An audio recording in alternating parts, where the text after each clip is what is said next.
ദ്വന്ദ്വാതീത. ദ്വന്ദ്വങ്ങൾ, സുഖം, ദുഃഖം, ലാഭം, നഷ്ടം, സന്തോഷം, സന്താപം ഇത്യാദി രണ്ടെന്ന ഭാവൻ, വിപരീത, ഇത് വിപരീതമാണ്. ഇതിന് അതീതനായിരിക്കണം എന്ന് പറയാം. അതീതൻ എന്ന് പറഞ്ഞാൽ അറിയുന്നവൻ എന്നാണ്, ശ്രദ്ധിക്കേണ്ടതാണ്. അല്ലാത്തവനോ അതുമായി സാമ്യപ്പെട്ടവൻ. ദ്വന്ദ്വാതീതൻ എന്ന് പറഞ്ഞാൽ ദ്വന്ദ്വത്തെ അറിഞ്ഞവൻ. അപ്പൊ സന്തോഷമാണെങ്കിൽ സന്തോഷമുണ്ട് എന്നറിഞ്ഞ് അതിന്റെ മുകളിൽ നിൽക്കുക. സങ്കടമാണെങ്കിലോ ഇപ്പൊ സങ്കടമാണ് എന്നറിയുന്നവൻ. മറ്റവൻ എന്താണെന്നറിയോ? ഓ, ഇത് എന്നും എന്റെ ഗതി ഇതാണെന്ന് പറയും. അവൻ അതീതനല്ല. അതുകൊണ്ടാണ് ഇവർക്ക് കടന്നു പോവാൻ ബുദ്ധിമുട്ട്. അതിലിങ്ങനെ പിടിച്ചു നിൽക്കും. ഭഗവാൻ പറയുന്ന ഒരു ടെഫ്ലോൺ കോട്ടിംഗ് ആണ്. അറിയില്ലേ ഇല്ലേ?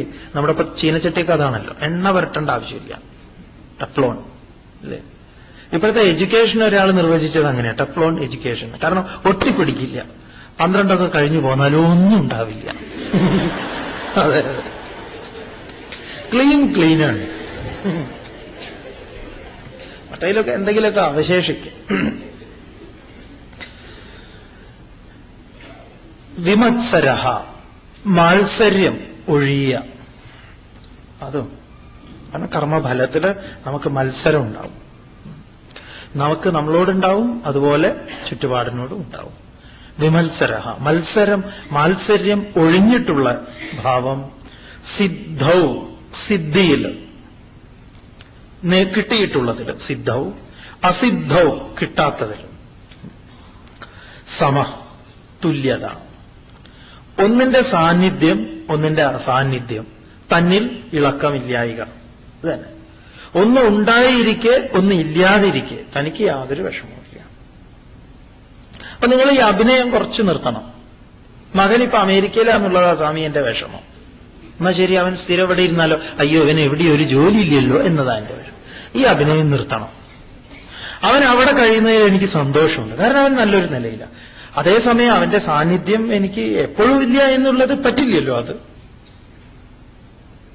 അതുകൊണ്ട് ഈ യാന്ത്രികമായി നാം ഉണ്ടാക്കുന്ന ഓരോ ദുഃഖങ്ങളുണ്ടല്ലോ, ഇതൊക്കെ പൊയ്മുഖങ്ങളാണ്, കള്ളത്തരങ്ങളാണ്.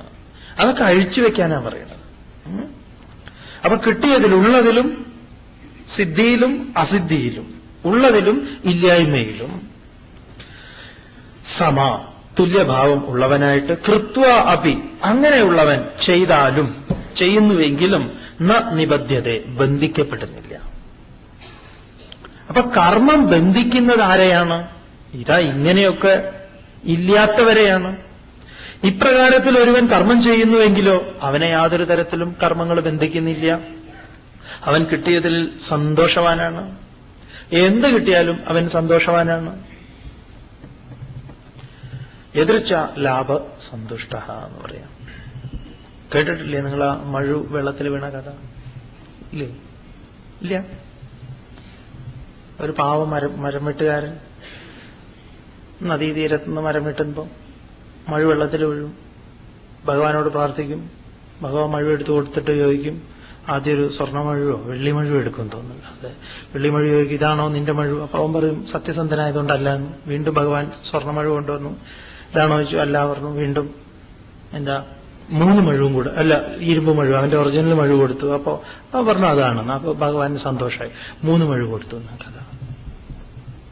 അയാള് വലിയ ധനികനായി മഴു കിട്ടിയതോടുകൂടി. പിന്നെ അങ്ങനെ അദ്ദേഹത്തിന്റെ ഭാര്യ ഒരാഗ്രഹം പ്രകടിപ്പിച്ചു, നമുക്ക് ഭഗവാന്റെ നാട്ടിലൊന്ന് പോകണമെന്ന്. അങ്ങനെ ഇരിക്കുമ്പോ ഈ ടൂറിസത്തിന്റെ, കേരള ടൂറിസത്തിന്റെ ഒരു ബ്രോഷർ ഉണ്ട്, ഗോഡ്സ് ഓൺ കൺട്രി.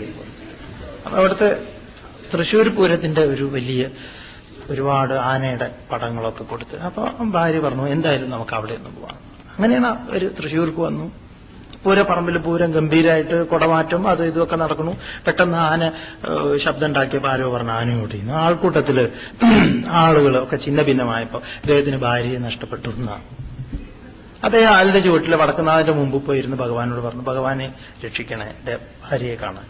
ഉടനെ ഭഗവാൻ ഈ ഭക്തന്റെ പ്രാർത്ഥന കേട്ടു. ഉർവശിയും ആയിട്ടാ വന്നതെന്നാണ് പറഞ്ഞു.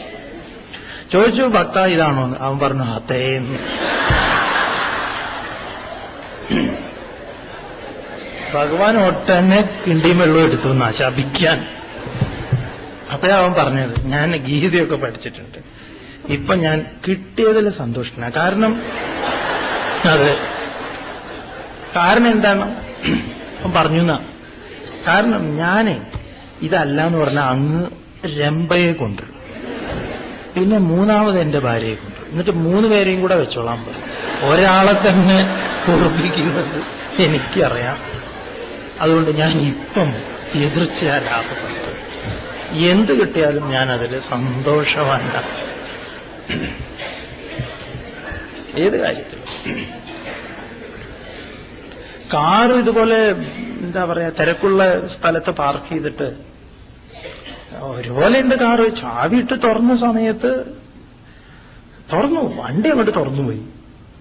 പിറകിൽ കുട്ടികളെ ഇരുത്തിയിട്ടേ ഇവര് മാർക്കറ്റിലേക്ക് പോയത്. നോക്കുമ്പോ നല്ല 2 കുട്ടികൾ. അത് ഇവരുടെ കുട്ടികളല്ല. അപ്പൊ ഈ അമ്മ പറഞ്ഞു, നല്ല കുട്ടികളാ, മതി പോവാ നമുക്ക്. എതിർച്ചയാ ലാഭസന്തുഷ്ട. എങ്ങനെയെങ്കിലും കിട്ടിയ എന്ന് പറഞ്ഞാൽ യാദൃശ്ചികമായിട്ട് വല്ലവന്റെയും വല്ല മുതലൊക്കെ കിട്ടിയ അതില് സന്തോഷം കാണണം തന്നെ. അങ്ങനെ ധരിച്ചിരിക്കരുത്. അങ്ങനെയുണ്ട്. വല്ലവന്റെയൊക്കെ നമ്മുടെ കൈവശത്ത് വരുമ്പം അതിൽ നമ്മൾ വളരെ സന്തോഷം. നമുക്ക് കിട്ടിയതിൽ, ഈ പറഞ്ഞ കാര്യത്തിൽ, ഞാൻ എൻ്റെ അമ്മയിൽ, ഞാൻ എൻ്റെ അച്ഛനിൽ, ഞാൻ എൻ്റെ സഹോദരങ്ങളിൽ ഒക്കെ ഞാൻ സന്തോഷവാനാണോ? അതുകൊണ്ട് മാനേജ്മെന്റിൽ അവർ പറയും പീപ്പിൾ ആർ ഓക്കെ എന്നാണ് അവരുടെ ഒന്നാമത്തെ അടിസ്ഥാന പ്രമാണം. എല്ലാവരും ശരിയാണ്. അതേസമയം പറയുന്നു പീപ്പിൾ ആർ ഡിഫറന്റ്, വ്യത്യസ്തരാണ്. പീപ്പിൾ ആർ തിങ്കിങ്, ചിന്തിക്കുന്നവരാണ്. ഇതാണ് നമുക്ക് അടിസ്ഥാനമായിട്ട് വേണ്ടത്. നമ്മുടേത് അങ്ങനെയല്ല. ഞാൻ ശരി, അവൻ ശരിയല്ല. ഒന്ന്. പിന്നെയോ ഞാനും ശരിയല്ല, അവനും ശരിയല്ല. അവനും ശരിയാണ്, ഞാനും ശരിയാണ്. പക്ഷെ എന്താണ്, നമ്മൾ വ്യത്യസ്തരാണ്, പറയാം, ഡിഫറൻ്റാണ്. അതുകൊണ്ട് ആശയങ്ങളിലൊക്കെ ഈ എന്താ പറയാ, ഈ വ്യത്യാസങ്ങളൊക്കെ ഉണ്ടാവും. അപ്പൊ എതിർച്ചയ ലാഭ സന്തുഷ്ട ദ്വന്ദ്വാതീത, ഈ ദ്വന്ദ്വങ്ങളിൽ നിന്ന് അതീതനായിട്ട്, വിമത്സര മാത്സര്യം ഒഴിഞ്ഞവനായിട്ട്, സിദ്ധൗ അസിദ്ധൗ സാന്നിധ്യത്തിലും അസാന്നിധ്യത്തിലും സമഹ അറിയുന്നവനായി, അവനും ചെയ്യുന്നതിൽ ഒന്നും തന്നെ അവനെ നിബദ്ധ്യത ബന്ധിക്കുന്നില്ല. തുടർന്നും ഗതസംഗസ്യ മുക്തസ്യ ജ്ഞാനാവസ്ഥിതചേതസഃ യജ്ഞായാചരതഃ കർമ്മ സമഗ്രം പ്രവിലീയതേ. ഗതസംഗസ്യ മുക്തസ്യ ജ്ഞാനാവസ്ഥിതചേതസഃ യജ്ഞായാചരത കർമ്മ സമഗ്രം പ്രവിലീയതേ. ഭഗവാൻ വീണ്ടും കർമ്മത്തിൽ യജ്ഞത്തെ അവതരിപ്പിക്കുന്നു എന്ന് പറയാം. ഗതസംഗസ്യ, സംഘം ഗതമായിട്ടുള്ള, കാമന ഒഴിഞ്ഞിട്ടുള്ള, മുക്തസ്യ കർത്തൃത്വാഭിമാനം വിട്ട് ആ മുക്തന്, യോഗിക്ക്, ജ്ഞാനാവസ്ഥിത ചേതസഃ അറിവിലുറച്ച മനസ്സോടുകൂടിയിട്ടുള്ള അവൻ യജ്ഞായ ലോകസേവനത്തിനായിക്കൊണ്ട്, താൻ എന്ത് ചെയ്യുന്നതും എന്താണ്, ലോകസേവനത്തിന്. ലോകസേവനം എന്ന് പറഞ്ഞാൽ എന്റെ അച്ഛനും അമ്മയും ചുറ്റുപാടിൽ നിന്നും വിട്ടിട്ടല്ല. നമുക്കൊക്കെ ഈ ശബ്ദം കേൾക്കുമ്പോഴേ നമ്മുടെ ഡിക്ഷണറിയിൽ ഇതിനൊക്കെ അർത്ഥം വേറെയാ. ലോകസേവനം എന്ന് പറഞ്ഞാൽ നമ്മുടെ വിചാരം എന്താണെന്നറിയോ, ചെടി വെക്കല്, അല്ലെങ്കിൽ മറ്റുള്ളവർക്ക് വേണ്ടി. എടോ, ലോകസേവനം എന്ന് പറഞ്ഞാൽ നീ നിന്റെ അമ്മയ്ക്ക് പോലും ഉപകാരം ചെയ്യുന്നത് ലോകസേവനമാണ്. നീ നിന്റെ ഭാര്യയെ സന്തോഷിപ്പിക്കുന്നത് ലോകസേവനമാണ്. കാരണം അവർ സന്തോഷമായി ഇരുന്നാലേ ലോകം സന്തോഷമായി ഇരിക്കുള്ളൂ. അതായത് ലോകസേവനം എന്ന് പറഞ്ഞാൽ കുടുംബക്കാർക്കൊന്നും അല്ലാതെ വല്ലവർക്കും ചെയ്യുന്ന കാര്യം എന്നല്ല.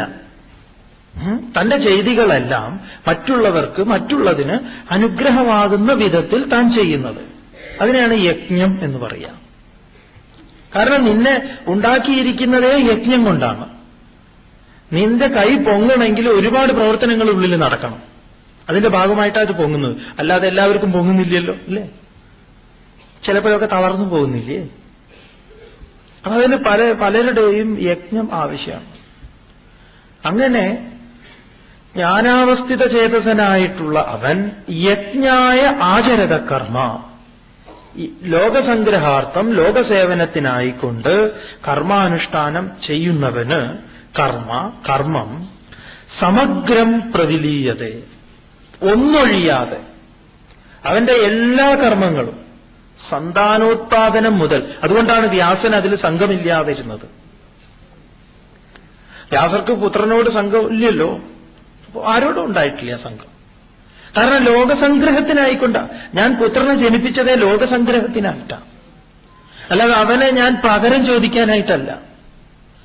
എല്ലാ കർമ്മത്തിലും ഇതാണുള്ളത്, ലോകസംഗ്രഹം. ലോകത്തിന്റെ എന്താ പറയാ, നമ്മുടെ ഈ ഒരു തലത്തിൽ നിന്ന് വേണം നമ്മൾ നമ്മുടെ പൂർവികന്മാര് എന്താ പറയാ ഈ സന്താനങ്ങളെ ഉത്പാദിപ്പിച്ചത് എങ്ങനെയായിരുന്നു? അവരങ്ങനെയാ, ലോകത്തിന്റെ കല്യാണത്തിനായിക്കൊണ്ടെന്ന. അപ്പൊ ലോക കല്യാണത്തിനായിക്കൊണ്ടാണ് ശിശു ജാതമാകുന്നത്, അവനല്ലെങ്കിൽ അവൻ. അപ്പൊ അത്തരത്തിലാണ് അവരതിനെ അത്തരത്തിലുള്ള വികാര വിചാരങ്ങളാണ് അവരിൽ. അല്ലാതെ ഇവനെ ഡോക്ടറാക്കണമെന്നോ എഞ്ചിനീയർ ആക്കണമെന്നോ ഉള്ള അങ്ങനത്തെ സംഘർഷങ്ങളൊന്നുമില്ല. ഇന്ന് ആർക്കാണ് അങ്ങനെയുള്ള സങ്കല്പം ഉള്ളത്? നമ്മുടെ ഒരു ചോദ്യമാണ്. നമ്മളെല്ലാറ്റിനും കുറ്റം പറയുന്നില്ലേ? ഇവിടുത്തെ രാഷ്ട്രീയക്കാരെ നമ്മൾ ഒന്നൊഴിയാതെ പറയുന്നു, ഇവിടുത്തെ ഭരണവ്യവസ്ഥ ശരിയല്ല എന്ന് നമ്മൾ പറയുന്നു. ഭരണരംഗം പാടെ അഴിമതി കൊണ്ടും അക്രമം കൊണ്ടും നിറഞ്ഞിരിക്കുന്നു. ഇവിടുത്തെ പോലീസ് സംവിധാനം ഭരണവുമായിട്ട് ബന്ധപ്പെട്ടതാ ബാക്കിയെല്ലാം.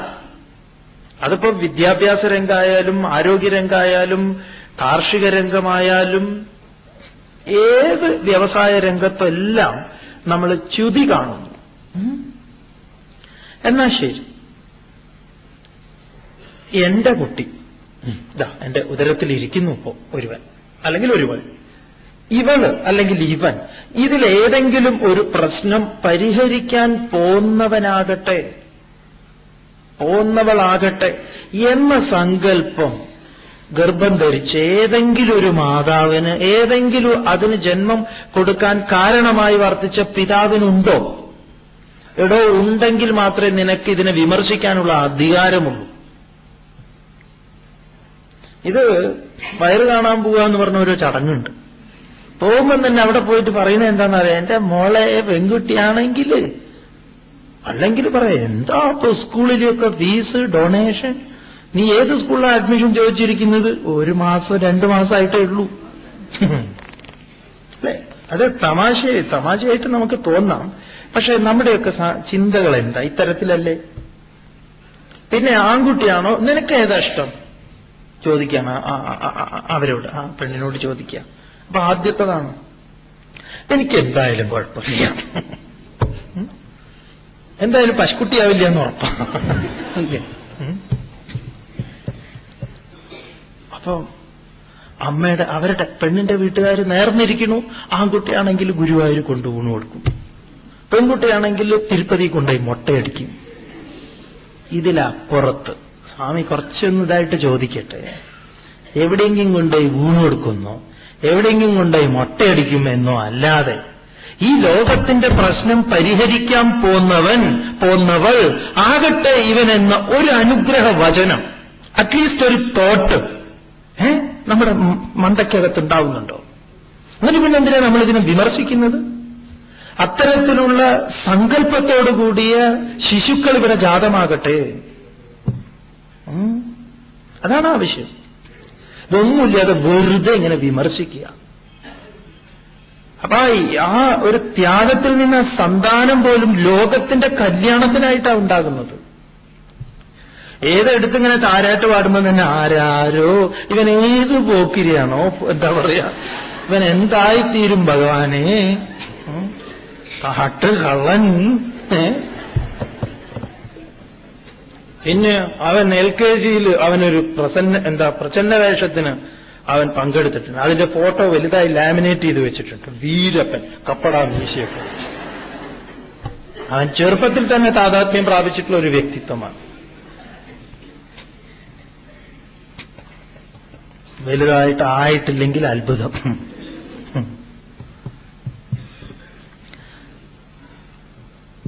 അപ്പൊ യജ്ഞായ ആചരത കർമ്മ, എന്ന് പറയുമ്പോൾ ലോകസംഗ്രഹം എന്ന് പറയുമ്പോൾ അതൊരു വലിയൊരു സംഭവമാണത്. അപ്പൊ ലോകസംഗ്രഹത്തിനായിട്ട് തന്റെ ചെയ്തികൾ, തന്റെ കരചരണങ്ങളെ തന്നെ സമർപ്പിക്കുക. കാരണം താൻ തന്നെ പറഞ്ഞല്ലോ നേരത്തെ, യജ്ഞത്തിൽ നിന്ന് ജാതമായതാണ് എന്ന്. യജ്ഞഭാവത്തോടുകൂടിയാണ് എന്നെ നിർമ്മിച്ചത് എന്ന് ഞാൻ അറിഞ്ഞു കഴിഞ്ഞാൽ പിന്നെ ഞാൻ യജ്ഞത്തിലല്ലേ നിലകൊള്ളുന്നത്? പിന്നെ എനിക്ക് ഉണരാതിരിക്കാൻ പറ്റില്ല. കാരണം ലോകം ഉണർന്നു കഴിഞ്ഞു. സൂര്യൻ ഉണർന്നു കഴിഞ്ഞാൽ പിന്നെ ഞാൻ എങ്ങനെ ഉറങ്ങും? സൂര്യനെ പ്രവർത്തിച്ചു തുടങ്ങി. അയ്യോ, ഇനി ഞാൻ ഉറങ്ങിയാൽ ശരിയാവില്ല. അപ്പൊ സൂര്യനുമായി ഞാൻ താതാത്മ്യപ്പെടുന്ന സമയത്ത് എനിക്ക് അധികം ഉറങ്ങാൻ പറ്റില്ല. ചിന്മയാനന്ദ സ്വാമികൾ ഹിമാലയത്തിൽ നിന്ന് താഴേക്ക് പോരുന്നതിന് മുമ്പായിട്ട് ഗംഗയുടെ തീരത്ത് പോയിരുന്നുണ്ട്. ഗംഗ സ്വാമിജിയോട് സംസാരിച്ചു എന്നാ, ഹേ ചിന്മയ, നീ എന്നെ നോക്ക്, ഞാനിവിടെ വെറുതെ ഇരിക്കുകയാണോ? നീ എന്നെ നോക്കുന്ന് പറഞ്ഞപ്പോ സ്വാമിജി ഒന്ന് നോക്കി. അതങ്ങ് ഹരിദ്വാറിൽ നിന്ന് കഴിഞ്ഞ് സമുദ്രത്തിൽ വരെ എത്തി ആ നോട്ടം. ഞാനിതാ പോയിക്കൊണ്ടിരിക്കുന്നു. ഈ പോകുന്ന പോക്കിൽ എനിക്ക് തടസ്സങ്ങളുണ്ട്. എങ്ങനെയുള്ള തടസ്സങ്ങൾ? വലിയ തടസ്സങ്ങളുണ്ട്. വലിയ തടസ്സങ്ങളൊക്കെ ഞാൻ ഒന്ന് മാറി ഒഴുകും. കുറച്ച് ചെറിയ തടസ്സങ്ങളൊക്കെ ഞാൻ അതിനെ കവച്ചു വെക്കും. ചോട്ടാമോട്ട തടസ്സങ്ങളൊക്കെ ഞാൻ അടിച്ച് എന്റെ കൂടെ കൊണ്ടുപോകും. പക്ഷെ എന്നാലും ഞാൻ ഒഴുകുന്നു, ഞാൻ കെട്ടിക്കിടക്കുന്നില്ല. എന്ന് ഞാൻ കെട്ടിക്കിടന്നാൽ ഞാൻ മാലിന്യമാർന്നതാവും. അതുകൊണ്ട് ഞാൻ ഒഴുകുന്നു. എന്തിന്? ലോക കല്യാണത്തിനായിട്ട്. എനിക്കെല്ലാവരെയും അനുഗ്രഹിക്കേണ്ടതുണ്ട്. അതുകൊണ്ട് ഞാൻ ഒഴുകിക്കൊണ്ടിരിക്കുന്നു. സ്വാമിജി ഗംഗയിൽ നിന്ന് പഠിച്ച ഏറ്റവും വലിയ പാഠാണ്. അതുകൊണ്ട് ഞാനിതാ ആ ജ്ഞാന ഗംഗ നുകർന്ന് സ്വാമിജി താഴേക്ക് വരികയാണ്. അപ്പൊ നമുക്ക് ഒരുപാട് തടസ്സങ്ങളുണ്ടാവും. വലുതുണ്ടാവും, ചെറുതുണ്ടാവും, തീരെ ചെറുതുണ്ടാവും. ഹനുമാൻ ഇതൊക്കെ കാണിച്ചു തന്നിട്ടില്ലേ? വലുത് ഇങ്ങനെ വന്നു നിന്നപ്പോ ഹനുമാൻ ഒന്ന് വലുതായി നോക്കി. അപ്പൊ അത് അതിലും വലുതായി, പിന്നെ അത് അതിലും വലുതായി. പിന്നെ എന്ത് ചെയ്തു? ഒറ്റ ചെറുതാവില്ല.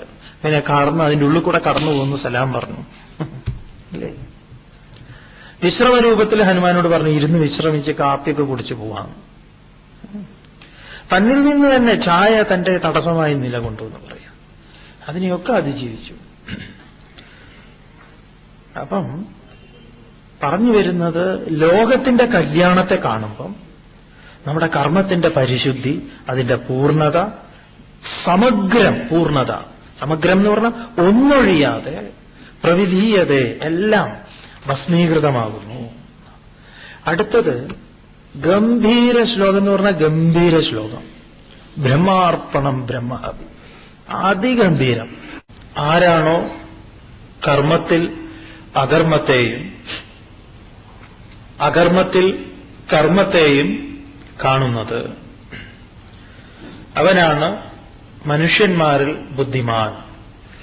ആ ഒരു കാഴ്ചയിൽ അവൻ കർമ്മത്തിന്റെ രഹസ്യം അറിഞ്ഞവനാണ്. അങ്ങനെയുള്ള അവനില് കർമ്മബന്ധങ്ങളൊന്നും ഏൽക്കുന്നില്ല എന്ന് പറയാം.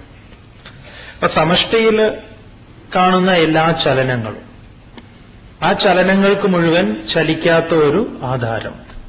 അതുപോലെ തന്നെ വ്യഷ്ടിയിൽ എന്നിലും അതും കൂടെ കണ്ടേക്കണം എന്ന് പറയാം. എന്നിലും ഒരുപാട് ചലനങ്ങളുണ്ട്, ഞാൻ പലതും ചെയ്യുന്നുണ്ട്. എന്നാലോ ഈ ചലനങ്ങൾക്കൊക്കെ അധിഷ്ഠാനമായ ഒരു നിശ്ചലമായ ബോധ വസ്തുവുണ്ട് എന്ന് പറയാം. അപ്പൊ നമ്മുടെ ചെയ്തികളിലൊക്കെ ഈ ചെയ്തികൾക്ക് മുഴുവൻ നിദാനമായ സത്വസ്തുവിനെ കണ്ടു കഴിഞ്ഞാലോ ചെയ്തതിൽ അഹങ്കാരം ഉണ്ടാവില്ല. എല്ലാ ചലനങ്ങളിലും ഇതാണ്. ഇതിനെ പ്രപഞ്ചത്തിലെ കർമ്മമായിട്ടും സ്വകർമ്മമായിട്ടും മനസ്സിലാക്കട്ടെ. അപ്പൊ നമ്മൾ ഒരുപാട് കാര്യങ്ങൾ ചെയ്യുന്നുണ്ട്. അതൊക്കെ നമുക്ക് ചെയ്യാനൊരു അവസരം എന്ന് പറയാം. തുടർന്ന് ഭഗവാൻ മുഴുവൻ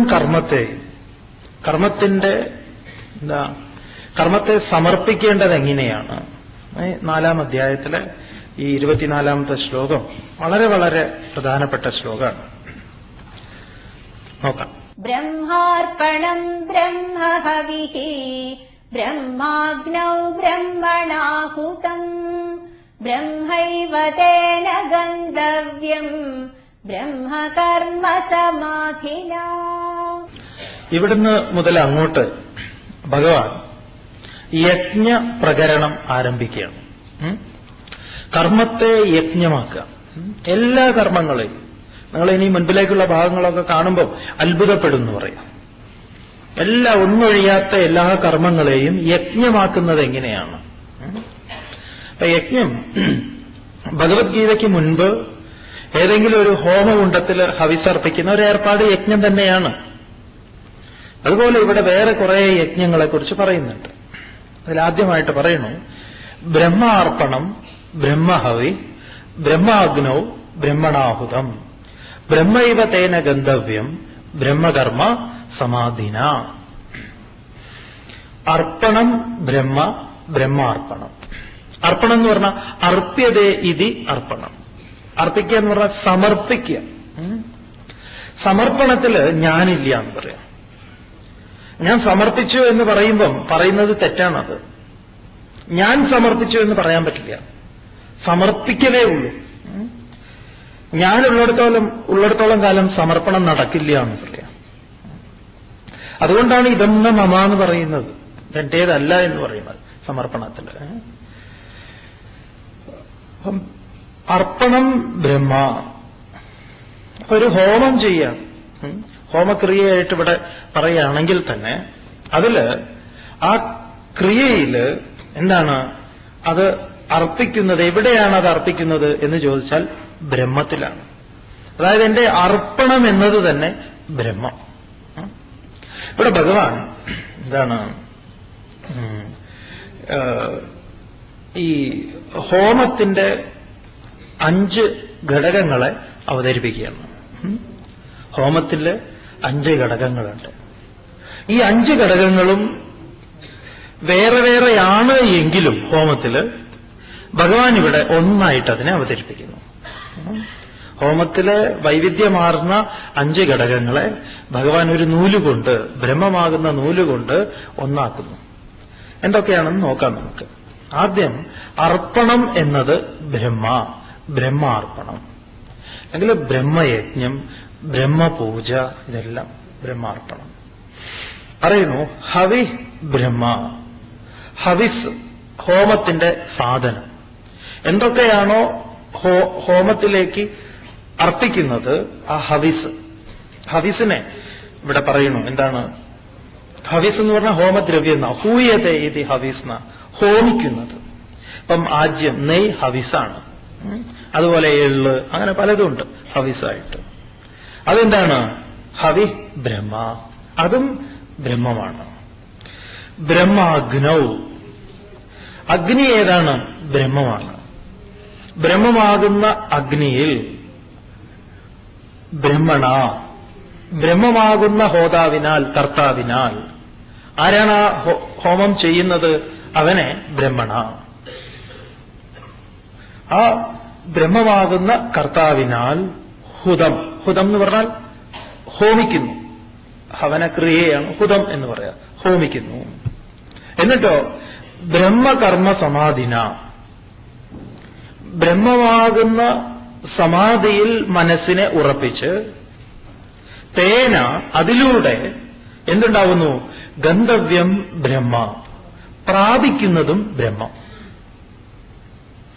അപ്പൊ ലക്ഷ്യവും മാർഗവും സാധകനും സാധ്യവും സാധനവും എല്ലാം ബ്രഹ്മം.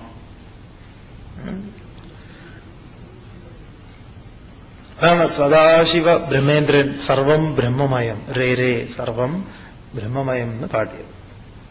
അപ്പൊ എന്തൊക്കെയാണ് ഒരു ഹോമത്തിലെ ഘടകങ്ങൾ? 5 എന്തൊക്കെയാണ്? ഒന്ന്, ഹോമിക്കുന്നവൻ, അത് കർത്താവ് എന്ന് പറയാം. ആരാണോ ഹോമിക്കുന്നവൻ, ആ ഹോമിക്കുന്നവനെ ഇവിടെ ബ്രഹ്മമായിട്ടാണ് ഭഗവാൻ പറഞ്ഞിരിക്കുന്നത്. രണ്ടാമത് ഹോമം എന്ന ക്രിയ. അതെന്താണ്? ഹോമം എന്നുള്ള ക്രിയ, അതെ, ആ കർമ്മം, ആ ചെയ്യലുണ്ടല്ലോ, അത് എന്താണ്? ബ്രഹ്മം.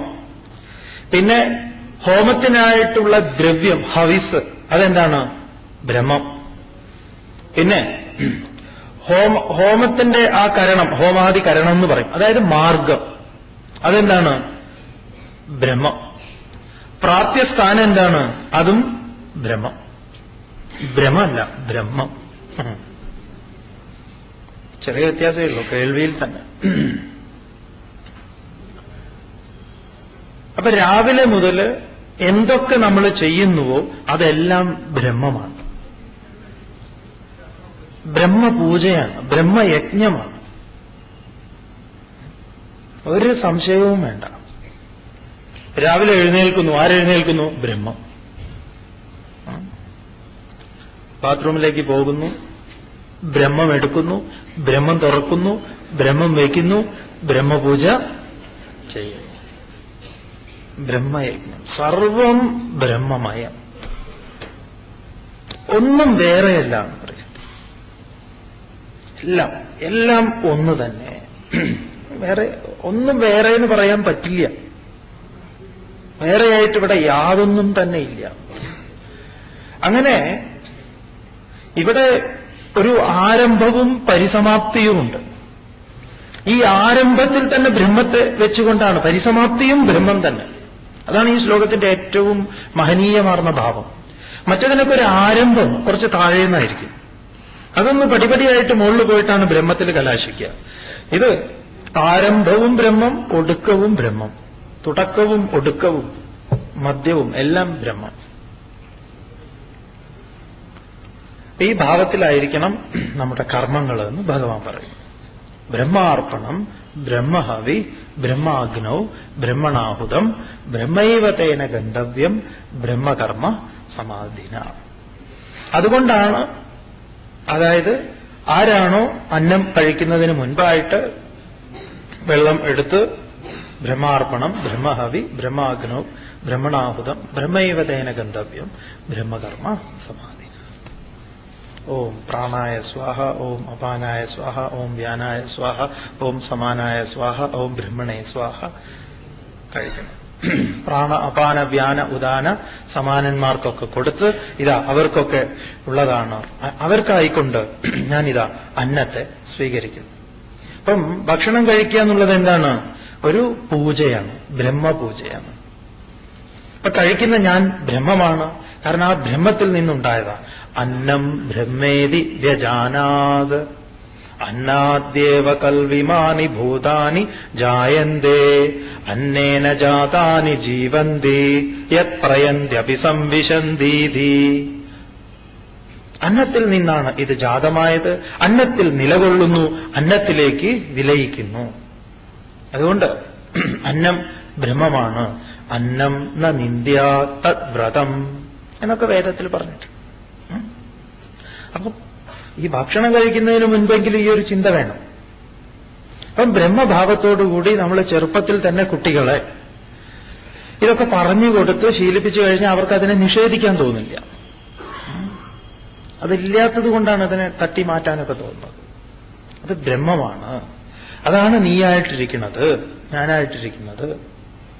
അപ്പൊ അത് കഴിച്ചു കഴിഞ്ഞാൽ, ഉള്ളിൽ പോയി കഴിഞ്ഞാലുള്ള പ്രക്രിയ ആരാണ് അവിടെ? ഭഗവാനാണ്. അത് 15-ാം അധ്യായത്തിൽ അതിനെക്കുറിച്ച് വിസ്തരിക്കുന്നുണ്ട്. അപ്പൊ എല്ലാറ്റിനെയും ബ്രഹ്മമാക്കുന്നു, എല്ലാം. അപ്പൊ നിങ്ങൾ എന്തെങ്കിലും പൂജാതി കർമ്മങ്ങൾ, വിളക്ക് കത്തിച്ച് വിളക്ക് കത്തിക്കുന്നുവെങ്കിൽ കത്തിക്കുന്ന ആള് ബ്രഹ്മമാണ്. കത്തിക്കുന്ന തീപ്പെട്ടി, അതിലൊഴിക്കുന്ന എണ്ണ, കത്തുക, പ്രകാശം, അനന്തര ഫലം ബ്രഹ്മം, എല്ലാം സർവം ബ്രഹ്മമായ. ബ്രഹ്മാർപ്പണം, ബ്രഹ്മഹവി. നിങ്ങൾക്ക് ഏത് കർമ്മം ചെയ്യുമ്പോഴും, നിങ്ങൾക്ക് എന്തെങ്കിലുമൊക്കെ കർമ്മം ചെയ്യുമ്പം സംശയമുണ്ടെങ്കിൽ ഈ ശ്ലോകത്തെ ചേർത്ത് വെച്ച് അങ്ങോട്ട് ചെയ്താൽ മതി. വേറെ ഒരു മന്ത്രങ്ങളും വേണ്ട, ഇത് മതി.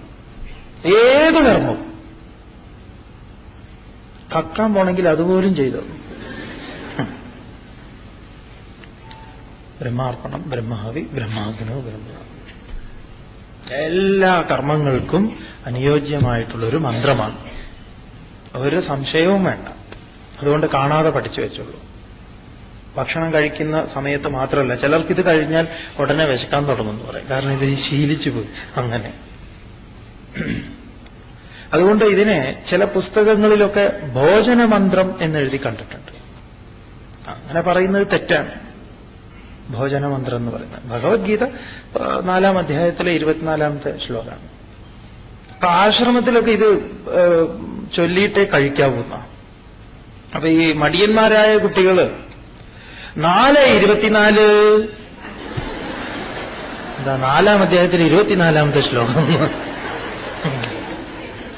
അങ്ങനെയുണ്ട്. വേഗം കഴിഞ്ഞല്ലോ പരിപാടി, ഇത്രയും ചൊല്ലണ്ട. 4:24 പലതും നമ്മൾ അങ്ങനെ ചുരുക്കിയിട്ട് വരുന്നുണ്ടല്ലോ.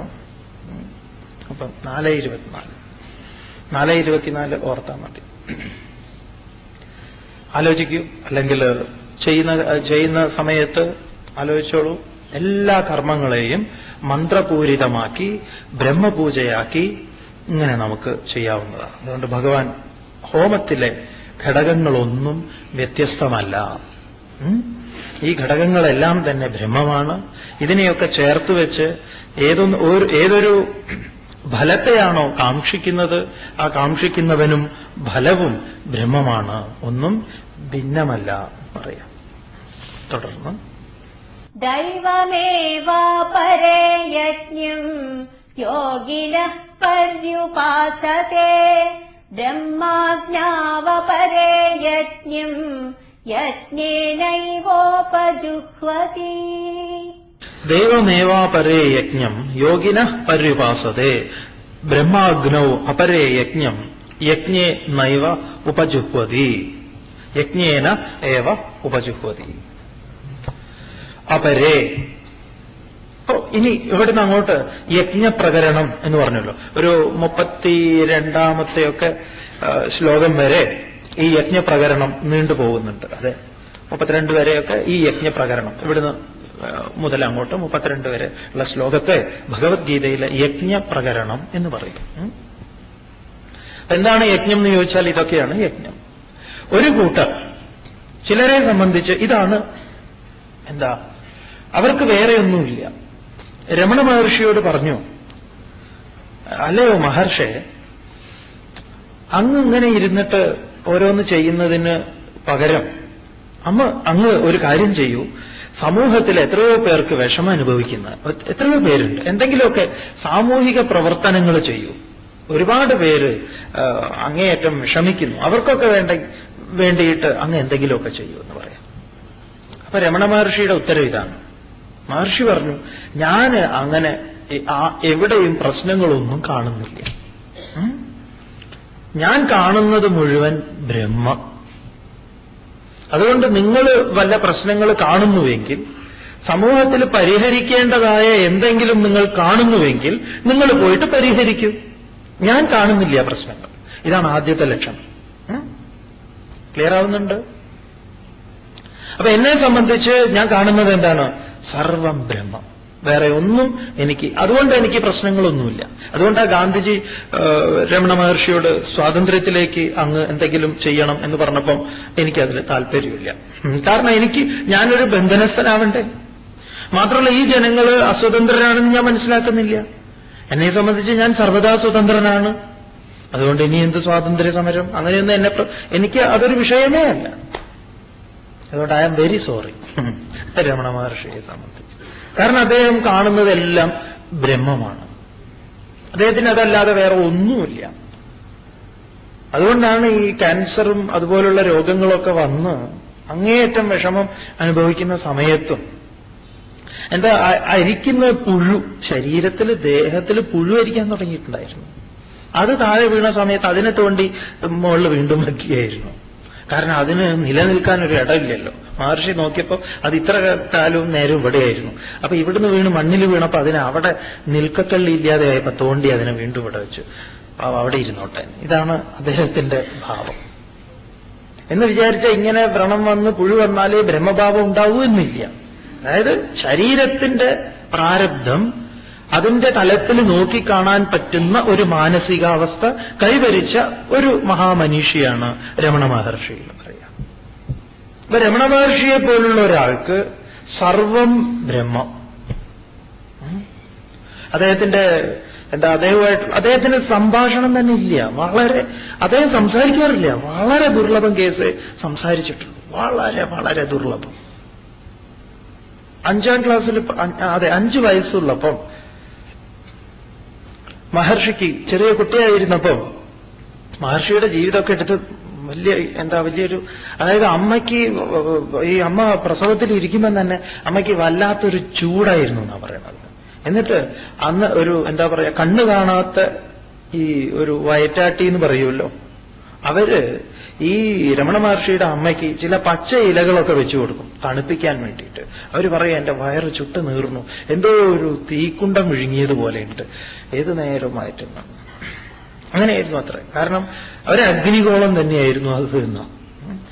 പ്രസവിച്ച് അപ്പം ഇവര് പറയുന്നു, ഇവര് പറഞ്ഞിട്ടുണ്ട് എനിക്ക് എന്തോ ഒന്ന് കണ്ടു, ഞാൻ കണ്ണ് കാണാത്ത അവര് എന്തോ കണ്ടു എന്ന് പറഞ്ഞു. ഇവനാള് കേമനാണെന്നൊക്കെ പറഞ്ഞിട്ടുണ്ട്. അങ്ങനത്തെ ചെറുപ്പത്തിൽ തന്നെ അങ്ങനെയായിരുന്നു ആള്. ആ മഹർഷിയുടെ കുട്ടിക്കാലത്ത് ഒരു ലക്ഷ്മി എന്ന് പറഞ്ഞിട്ട് മഹർഷിയുടെ ഒരു കൂട്ടുകാരി, കളിക്കൂട്ടുകാരി ഉണ്ടായിരുന്നു. മഹർഷി ഇതൊക്കെ കഴിഞ്ഞു ഈ വിരൂപാക്ഷ ഗുഹയിലും അങ്ങനെയൊക്കെ ആയിട്ട് എത്രയോ വർഷങ്ങൾക്ക് ശേഷം ഈ ലക്ഷ്മി കല്യാണവും കഴിഞ്ഞു, കുട്ടികളായി, കുട്ടികളുടെ കുട്ടികളൊക്കെ ആയിട്ട് ഒരിക്കൽ ആശ്രമത്തിൽ ചെന്നു. അപ്പൊ അവർക്കറിയാം, ഈ ലക്ഷ്മിക്കറിയാം രമണ മഹർഷിയെ, ഇത് എന്റെ കൂടെ പഠിച്ച രമണനാണ്, വെങ്കട്ടരമണനാണ് എന്നുള്ളതൊക്കെ. അപ്പൊ അറിയാന്നറിയില്ലല്ലോ. അപ്പൊ അവരങ്ങനെ ചെന്നു, മഹർഷിയെ നമസ്കരിച്ച് ഉടനെ മഹർഷി തമിഴിൽ ചോദിച്ചു, ലക്ഷ്മി എന്നാ സൗഖ്യം താനാന്ന്. ഞെട്ടിപ്പോയി എന്ന് പറയാ. പറഞ്ഞത് മഹർഷി ശരീരത്തെ അല്ല നോക്കിയത്. ശരീരത്തെ ആയിരുന്നുവെങ്കിൽ വർഷങ്ങളെ കൊണ്ട് ലക്ഷ്മിയുടെ ശരീരം മൊത്തം മാറിയിട്ടുണ്ട്. ഇപ്പൊ മഹർഷിയെ സംബന്ധിച്ച് ആ നോട്ടം തന്നെ, ചെറുപ്പത്തിലെ നോട്ടം ബോധത്തിലേക്കായിരുന്നു. അപ്പൊ മഹർഷിയെ സംബന്ധിച്ച് ആ നോട്ടം തന്നെ, ചെറുപ്പത്തിലെ നോട്ടം ബോധത്തിലേക്കായിരുന്നു. അപാരനായിരുന്നു അദ്ദേഹം. ചിന്മയാനന്ദ സ്വാമികൾ രമണ മഹർഷിയെ കാണാൻ പോകുന്നുണ്ട്. അവര് സംസാരിച്ചിട്ടേ ഇല്ല, കുറച്ച് ദൂരെ എങ്ങനെ ഇരിക്കുകയായിരുന്നു. എന്നാൽ സംസാരിച്ചിട്ടുണ്ട്.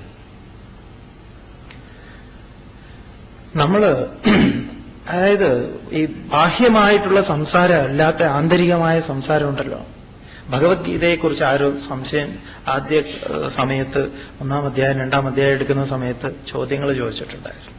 പലർക്കും ഉള്ള സംശയമാണ്, സ്വാമി ഈ ഭഗവത്ഗീത ഇത്രയും വലിയൊരു 18 അധ്യായമുള്ള ഈ ഗ്രന്ഥം, അല്ലെങ്കിൽ ഭഗവാൻ ഇത്രയും ചോദ്യങ്ങൾ, അർജുനൻ ഇത്ര ചോദ്യം ചോദിക്കും, ഭഗവാൻ ഇത്ര ഉത്തരം പറയണം. ഇപ്പൊ ഈ ശംഖ് മുഴക്കി കഴിഞ്ഞിട്ട് ഇവരങ്ങനെ ഇരുന്ന് ഇതൊക്കെ പറയുമ്പോൾ ഇതെങ്ങനെ എല്ലാവരും കേട്ടിരുന്നോ, അതോ ഇത്ര നേരം ഇതെങ്ങനെ ഒരു സംശയമുണ്ട്. സാമാന്യമായിട്ട് എല്ലാവർക്കും ഉള്ള ഒരു സംശയമാണ്. ഇതിന്റെ ഒരു ഉത്തരം, ഇത് ബാഹ്യമായിട്ട് ഭഗവാനുമായിട്ട് ഒരു തുറന്ന ചർച്ചയായിരുന്നില്ല എന്ന് പറയുന്നുണ്ട് ഒരാചാര്യൻ. അത് വലിയൊരു ശരിയാ തോന്നുന്നുണ്ട്. കാരണം ഇതൊരു തുറന്ന ചർച്ചയായിരുന്നെങ്കിൽ വേറെയും ചിലർ ഇടപെടുമായിരുന്നു. അതുകൊണ്ട് ഇത് അർജുനനും ഭഗവാനും തമ്മിലുള്ള മൗന സംവാദമായിരുന്നു. ഈ മൗന സംവാദത്തെ ഗ്രഹിച്ചെടുക്കാൻ പോകുന്ന ഗ്രഹണശേഷി ആർക്കുണ്ടായിരുന്നു? സഞ്ജയനുണ്ടായിരുന്നു. ഇതൊക്കെ ഇതൊക്കെ പരീക്ഷണങ്ങൾ, പല പരീക്ഷണങ്ങൾ ഇവിടെ നടന്നിട്ടുണ്ട് ലോകത്തിൽ, പല പരീക്ഷണങ്ങൾ. സ്വാമി അതിനെക്കുറിച്ച് പറയാം. അതായത് നമുക്കും ഈ കഴിവൊക്കെ ഉണ്ട്. നിങ്ങൾക്ക് ഇത് പറഞ്ഞാലേ ഇതിലേക്ക് മനസ്സിലാവുള്ളൂ. അതുകൊണ്ട് സ്വാമി പറയാം, ഈ കഴിവ് നമുക്കുണ്ടോ എന്ന് ചോദിച്ചാൽ ഉണ്ട്. ഇത് നമുക്ക് സ്വാമിക്ക് ഇവിടെ ഇരുന്നിട്ട് നിങ്ങളിങ്ങനെ നോക്കുന്ന സമയത്ത് ഏറ്റവും പിറകിൽ സ്വാമിക്ക് അത്ര അങ്ങോട്ട് നോട്ടം കിട്ടുന്നില്ല. നിങ്ങളുടെ കണ്ണുകളൊന്നും ശരിക്കും വ്യക്തമല്ല, എന്നാലും ഏറെക്കുറെ ഒരു ഭാഗങ്ങളിലൊക്കെ കിട്ടും. നമുക്കറിയാൻ പറ്റും. വളരെ ശ്രദ്ധയോടുകൂടി ഇരിക്കുന്നവര്, ആ ശ്രദ്ധാപൂർവം അതിനെ ഇങ്ങോട്ട് സ്വീകരിക്കുന്നവര്, എന്തെങ്കിലും ഉദാഹരണങ്ങൾ പറയുമ്പോൾ മുൻപ് കേട്ടിട്ടുള്ളവരാണെങ്കിൽ ഞാൻ കേട്ടിട്ടുണ്ട് എന്നതിന്റെ പ്രകടനം അത് നമുക്ക് വായിച്ചെടുക്കാൻ പറ്റും. നിങ്ങൾക്കും സാധിക്കുന്നതാണ്, സ്വാമിക്ക് മാത്രമൊന്നുമല്ല. അപ്പൊ മൗനമായിട്ട് നമുക്ക് മുഖത്തെ നോക്കിക്കൊണ്ട് തന്നെ ഇങ്ങനെ സംഗതികൾ നടക്കും. നിങ്ങൾക്ക് എന്താണോ തോന്നുന്നത് അത് നമുക്ക് പറയാൻ പറ്റും. പ്രേമം ആദ്യം സംഭവിക്കുന്നത് എങ്ങനെയാ? വാക്കുകളെ കൊണ്ട് പറഞ്ഞിട്ടാണോ? എനിക്ക് നിന്നെ ഭയങ്കര ഇഷ്ടമാണ് എന്ന് പറയുന്നത് എങ്ങനെയാ? പരസ്യമായിട്ടാ? ഇത് പറഞ്ഞാൽ നിങ്ങൾക്ക് മനസ്സിലാവുമല്ലോ. പരസ്യമായിട്ടാണോ?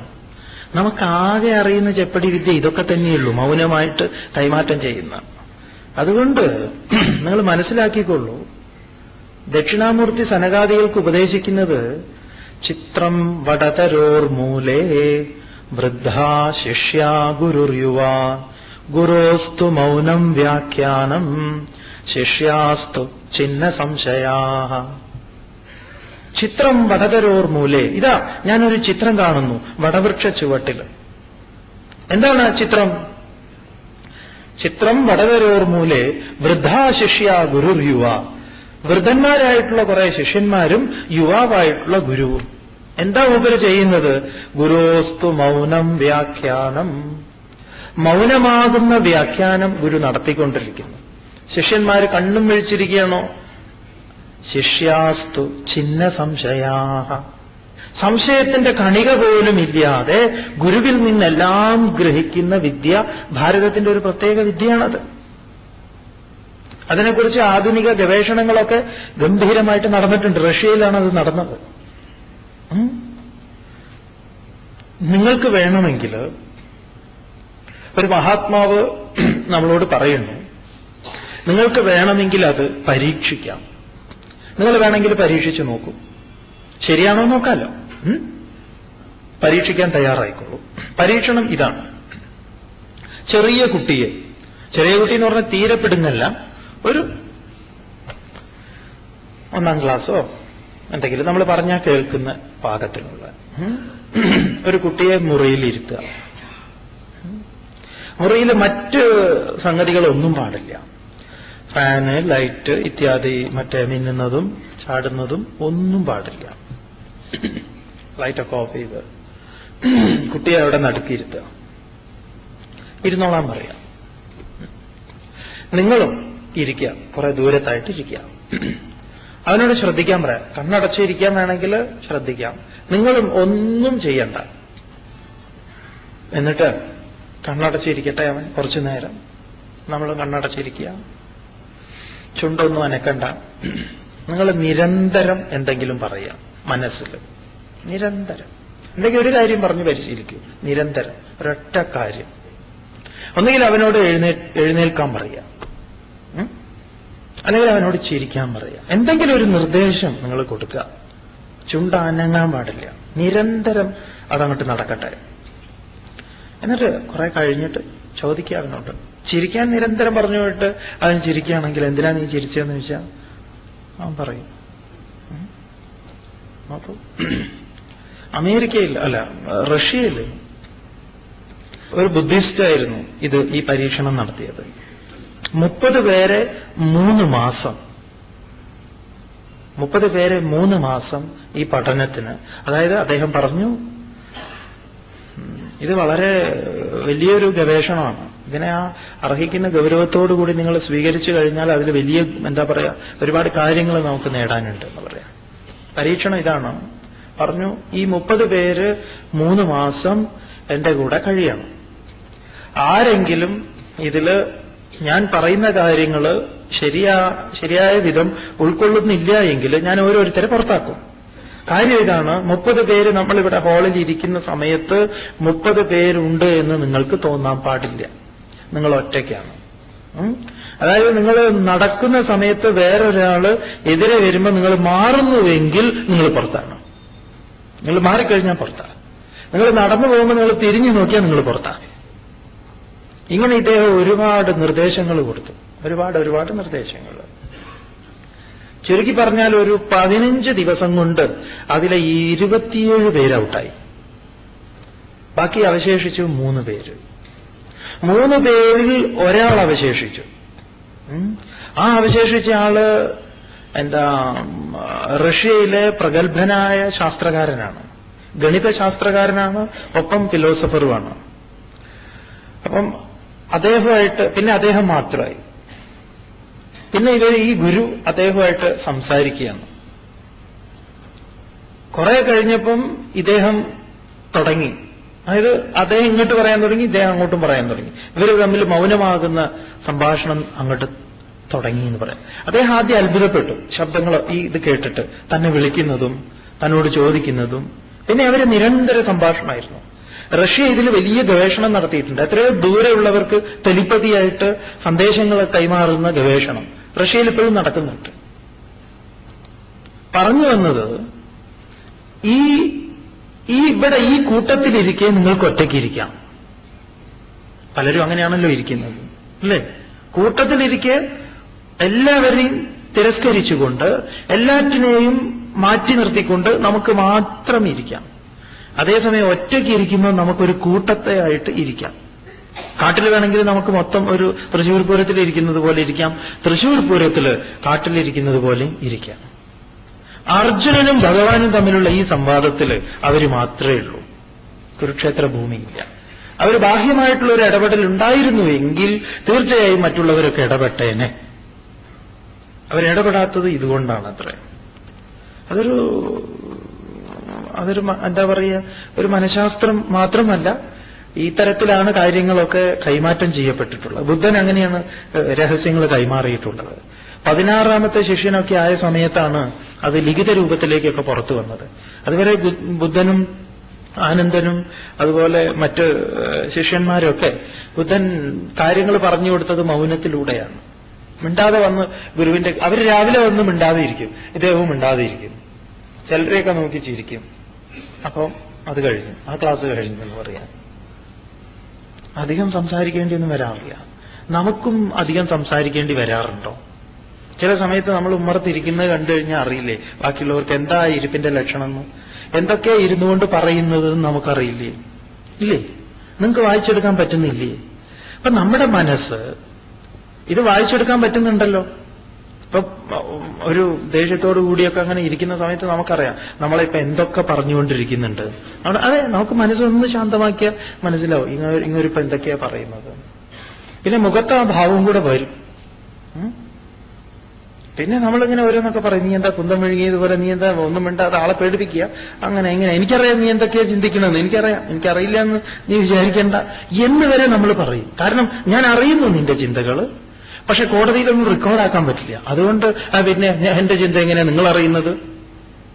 അപ്പൊ പെട്ടെന്ന് നമ്മൾ ശരിയാണല്ലോ എന്നൊക്കെ പക്ഷെ നമുക്കറിയാൻ പറ്റുന്നു. അപ്പൊ ഈ രഹസ്യങ്ങൾ കൈമാറുന്ന ഒരു കാര്യം ഒന്ന് ആലോചിച്ചു. അതുകൊണ്ടത് സംഭാവ്യമാണ്. പലതും നമുക്ക് വെളിപ്പെട്ട് കിട്ടുന്നതും ഇങ്ങനെയായിരിക്കും. ഇപ്പൊ മഹർഷിയെ സംബന്ധിച്ച് മഹർഷി കൈമാറ്റം ചെയ്യപ്പെടുന്നത് ഇതുപോലെയാണ്. എല്ലാം ബ്രഹ്മമെന്നറിഞ്ഞു കഴിഞ്ഞാൽ അദ്ദേഹം അങ്ങനെയല്ലേ നമ്മുടെ പൂർവികന്മാരൊക്കെ സസ്യങ്ങളോടും ജന്തുക്കളോടും ഇങ്ങനെയുള്ളതിനോടൊക്കെ സംസാരിച്ചു തുടങ്ങിയത്. തമാശയായിട്ട് ഒരാൾ പറയുന്നു, അത് കൊതുകുകളുടെ സംഭാഷണം ശ്രവിക്കാൻ പറ്റുന്ന ഒരാൾ. ഒരു വീട്ടിൽ എന്നും അടിയാണ്, കൊതുകിന്റെ വീട്ടിൽ. ഭർത്താവ് വഴക്ക് പറയുന്നു ഭാര്യയെ, നീ എന്നും ഇങ്ങനെ മദ്യം കഴിച്ചു വരരുത്. ഭർത്താവ് കുടിക്കാറില്ല. എന്താ, ഈ ആൺകൊതു ചോര കുടിക്കില്ലല്ലോ. അപ്പൊ പെൺകൊതു പോയി കുടിക്കുന്നത് കുടിയന്റെ രക്തമാണ്. എന്നിട്ട് ഇവരെ അടിച്ചു കൂസായിട്ട് വീട്ടിലടിക്കണം. അപ്പൊ അത് കൊതുകിൽ നിന്ന് ഗ്രഹിച്ചെടുക്കും ഒരാൾ. ഇങ്ങനെ ഉറുമ്പുകളുടെ സംഭാഷണം.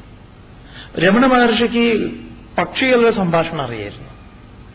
മഹർഷിയുടെ മുൻപിൽ വന്നിട്ട് ഒരു ക്ലിക് ക്ലിക് ക്ലിക് എന്നൊക്കെ പറഞ്ഞ് എന്തോ പറഞ്ഞ സമയത്ത് മഹർഷി ഉടനെ ആരോ വിളിച്ചു, രാമ, ആരാ ഇവരുടെ കൂട് എന്താ ചെയ്തത് എന്ന് ചോദിച്ചു. മഹർഷിയുടെ അടുത്ത് വന്ന് പരാതി പറഞ്ഞില്ല.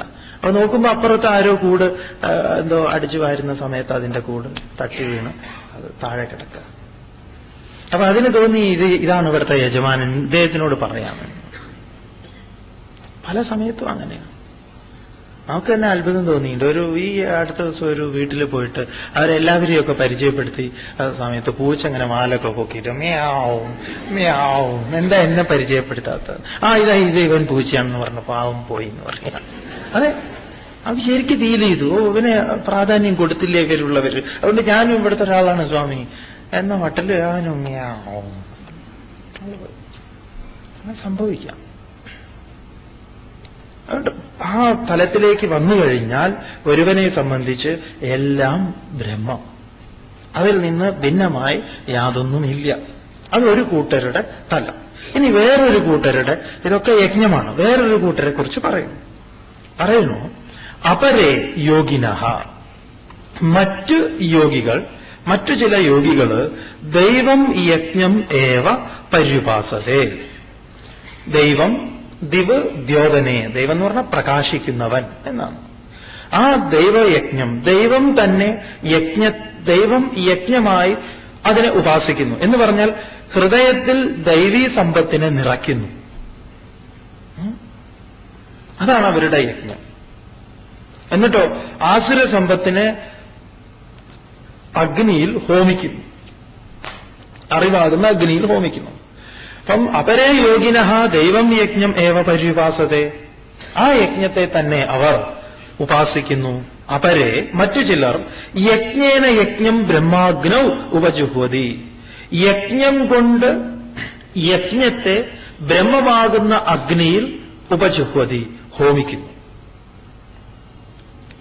എല്ലാ കർമ്മങ്ങളെയും യജ്ഞഭാവത്തോടുകൂടി ആ അറിവാകുന്ന അഗ്നിയിൽ ഹോമിക്കുന്നു. ഭഗവാൻ ഓരോ പ്രകാരത്തിൽ പറഞ്ഞാൽ എങ്ങനെ പറഞ്ഞാലും നമുക്ക് മനസ്സിലാവുക, അതുകൊണ്ട് അങ്ങനെ പറയുന്നു. അപ്പൊ ചിലരെ സംബന്ധിച്ച് എന്താ, എല്ലാം യജ്ഞമാണ്, യജ്ഞേന യജ്ഞം, യജ്ഞമാണ് എല്ലാം.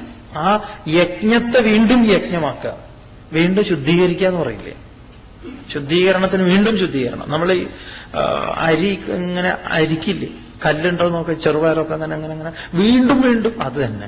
ഒന്ന് യജ്ഞം, അതിനെ വീണ്ടും യജ്ഞത്തിലേക്ക് ആവാഹിച്ച് അതിനെ ബ്രഹ്മമാകുന്ന അഗ്നിയിൽ ഉപജുഹ്വതി ഹോമിക്കുന്നു. ഇനി മറ്റു ചിലർ, ഇത് ഏത് ഗണത്തിൽ നിങ്ങൾ പെടും, ഏത് ഗണം ഏതാണ് നമുക്ക് സ്വീകരിക്കാൻ യോഗ്യമായിട്ടുള്ളത്, നിങ്ങൾക്ക് ഏത് വേണമെങ്കിൽ സ്വീകരിക്കാം. കുറെ ലക്ഷണങ്ങൾ പറഞ്ഞു. എന്താ, യജ്ഞത്തിന്റെ രീതിവിധാനത്തെക്കുറിച്ച് നമുക്ക് പരിചയപ്പെടുത്തി തരും. അടുത്തത് നോക്കാം. ശ്രോത്രാദീനിന്ദ്രിയാണ്യന്യേ സംയമാഗ്നിഷു ജുഹ്വതി ശബ്ദാദീൻ വിഷയാനന്യേ ഇന്ദ്രിയാഗ്നിഷു ജുഹ്വതി.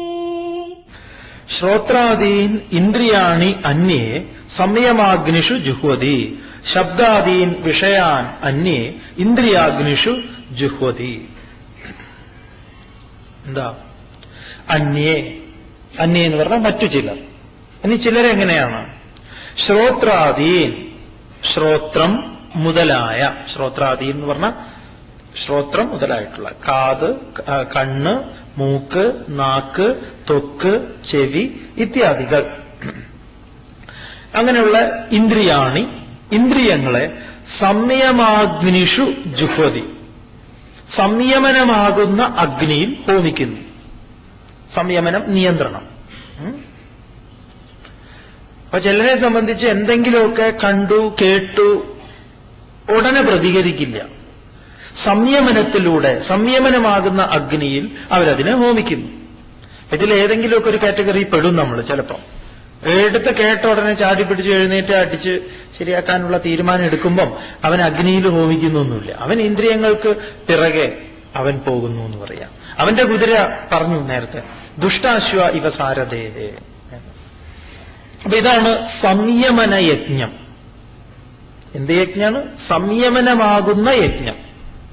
തരക്കേടില്ല അല്ലേ? എന്നാ സ്വാമി ഒരു സംയമന യജ്ഞം നടത്തും.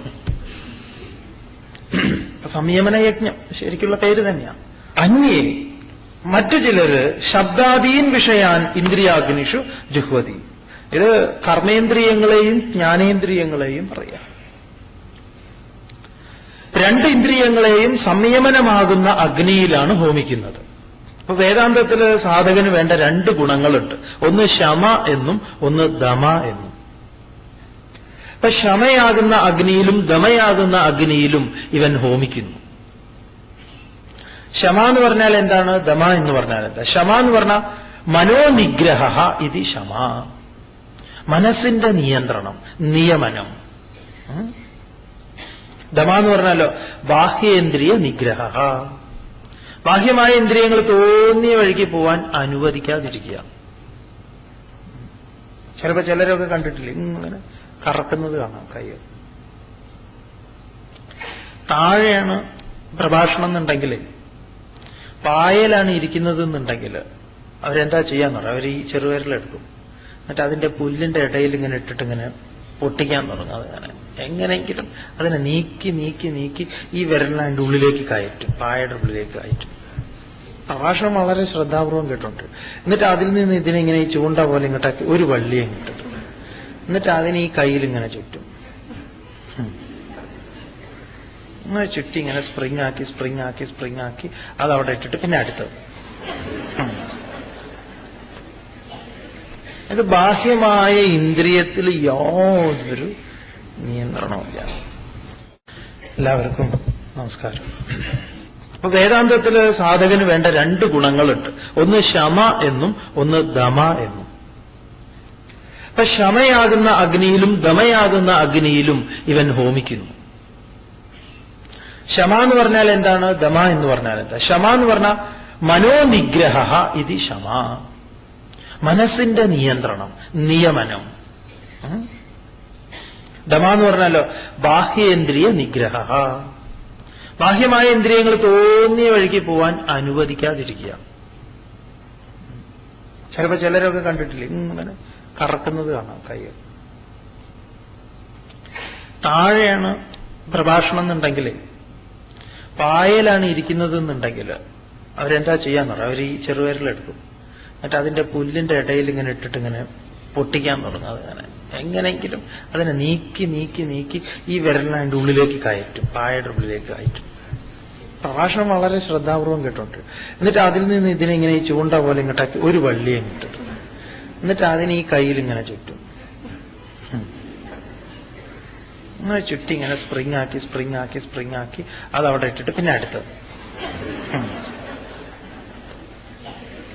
അത് ബാഹ്യമായ ഇന്ദ്രിയത്തിൽ യാതൊരു നിയന്ത്രണമില്ല.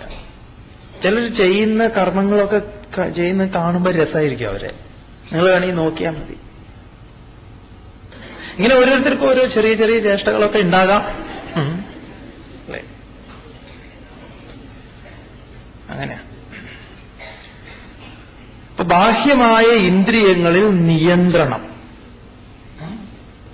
ബാഹ്യേന്ദ്രിയ നിഗ്രഹ, അതുപോലെ മനോനിഗ്രഹ, മനസ്സിന്റെ നിയന്ത്രണം.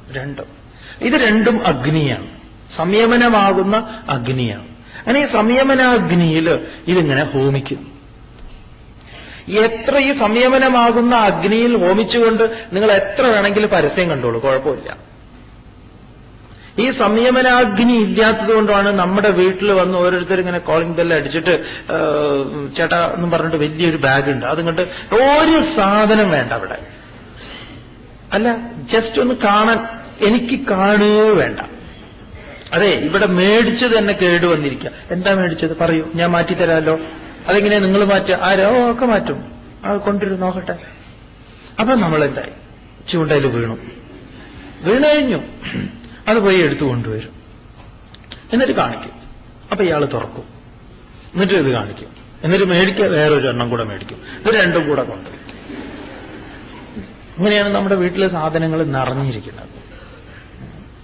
അപ്പൊ സംയമനമാകുന്ന അഗ്നി ഉണ്ടെങ്കിൽ ബാഗും തുറക്കണ്ട, ഒന്നും വേണ്ട. ലോട്ടറി ചേട്ടാ, ഞാൻ എടുക്കാറില്ല. എന്തെങ്കിലും സംസാരിച്ചോ കുടുങ്ങി ചേട്ടാ ഒന്ന് അല്ലേ, അങ്ങനെ എന്തെങ്കിലുമൊക്കെ പറഞ്ഞിട്ട് അവസാനം നമ്മൾ ഇതെടുത്തെടുത്ത് എനിക്ക് മതിയായതാ, ഒന്നും അടിക്കില്ല ഒന്നല്ല. ചേട്ടനെ അടിക്കുന്ന ലക്ഷണങ്ങളൊക്കെ ഉണ്ട്. ചേട്ടൻ എങ്ങോട്ടാ പോകണം, ചേട്ടന് കാശിന്റെ ആവശ്യമൊന്നുമില്ല എന്നൊക്കെ പറഞ്ഞു കഴിഞ്ഞാൽ, കാശിന്റെ ആവശ്യം ആർക്കാണോ ഇല്ലാത്ത ചേട്ടാ എന്തിനൊക്കെ 10 രൂപ ഒന്നും എടുത്ത് പോക്കറ്റിൽ വെച്ചു. എല്ലാ കാര്യത്തിലും സംയമനമില്ലെങ്കിൽ പോകുമെന്ന് പറയാം. കാഴ്ചയിലും കേൾവിയിലും എല്ലാം എന്തു വേണം? സംയമനമാകുന്ന അഗ്നിയിൽ അതിനെ ഹോമിക്കണം. ചിലർ എന്തു ചെയ്യുന്നു? ചിലർ യജ്ഞം ചെയ്യുന്നത് ഇങ്ങനെയാണ്. അതുകൊണ്ട് നിങ്ങൾക്ക് ഇഷ്ടികയും പിന്നെ കുറെ പ്ലാവിന്റെ വിറകും പിന്നെ നെയ്യും സ്രുവവും ഒന്നും വേണ്ട. നിങ്ങളുടെ സ്രുവം എന്താണ്? അറിവ് തന്നെയാ സ്രുവം. ആ അറിവാകുന്ന സ്രുവം കൊണ്ട് എടുക്കണു ഇതിനെയൊക്കെ. എന്നിട്ടോ സംയമനമാകുന്ന അഗ്നിയിലേക്ക് ഹോമിച്ചു കൊടുക്കുന്നു. അനന്തര ഫലം ശാന്തി. ഇതില്ലെങ്കിലോ അശാന്തി. 2 പ്രകാരത്തിൽ അവര്, ഒന്ന് സംയമന യജ്ഞം, ഒന്ന് വിഷയാനുഭവ യജ്ഞം തന്നെയാണ്. വിഷയത്തെ അനുഭവിക്കുന്നു യജ്ഞമാക്കിക്കൊണ്ട്. വിഷയത്തിന്റെ അനുഭവത്തിൽ നിന്ന് വിട്ടുനിൽക്കുന്നില്ല, പക്ഷെ വിഷയങ്ങളെ അനുഭവിക്കുന്നു, ഒപ്പം അത് യജ്ഞമാണ്. ഇന്ദ്രിയങ്ങൾ ഇന്ദ്രിയ വിഷയങ്ങളിൽ വ്യാപരിക്കുന്നു, അത് യജ്ഞം. ഇങ്ങനെ യജ്ഞം തുടർന്നു. സർവാണീന്ദ്രിയ കർമാണി പ്രാണകർമാണി ചാപരേ ആത്മസംയമയോഗാഗ്നൗ ജുഹ്വതി ജ്ഞാനദീപിതേ. സർവാണി ഇന്ദ്രിയകർമാണി പ്രാണകർമാണി ച അപരേ ആത്മസംയമയോഗാഗ്നൗ ജുഹ്വതി ജ്ഞാന ദീപിതേ. വേറെ ചിലർ ഹോമിക്കുന്നു. എങ്ങനെയാ അവർ ഹോമിക്കുന്നത്? അപരേ, മറ്റു ചിലർ, സർവാണി ഇന്ദ്രിയ കർമാണി, എല്ലാ പ്രകാരത്തിലുള്ള ഇന്ദ്രിയ വ്യാപാരങ്ങളെയും ഇന്ദ്രിയ കർമ്മങ്ങളെയും, മനസ്സിന്റെ ചിന്ത ഉൾപ്പെടെ. മനസ്സൊരു ഇന്ദ്രിയമായിട്ട് ചിന്തകൾ കർമ്മങ്ങളാണ്. കർമ്മത്തിന്റെ സൂക്ഷ്മ തലത്തിലേക്ക് പോകുമ്പോൾ വെറുതെ ഇരുന്ന് ചിന്തിച്ചു കൂട്ടുന്നത് കർമ്മമാണ്. അപ്പൊ സർവാണി ഇന്ദ്രിയ കർമാണി, അതുപോലെ തന്നെ പ്രാണകർമാണിച്ച, പ്രാണന്റെ കർമ്മങ്ങൾ. പ്രാണന്റെ കർമ്മങ്ങൾ എന്തൊക്കെയാണ്? പ്രാണൻ എന്ന് പറഞ്ഞാൽ പ്രധാന പ്രാണന്മാര്, പഞ്ചപ്രാണന്മാര് പ്രാണ, അപാന, വ്യാന, ഉദാന, സമാന. ഈ പ്രാണന്മാർക്ക് ഉപപ്രാണന്മാരുണ്ട്. കൂർമൻ, നൃഗൻ, ദേവദത്തൻ, ധനഞ്ജയൻ, പിന്നെന്താ കൃകലെന്നോ അങ്ങനെ എന്തൊക്കെയോ പറഞ്ഞിട്ട് ഉപപ്രാണന്മാർ. ഇവർക്കൊക്കെ ഓരോരോ ജോലിയുണ്ട്. എന്തൊക്കെയാ ജോലി?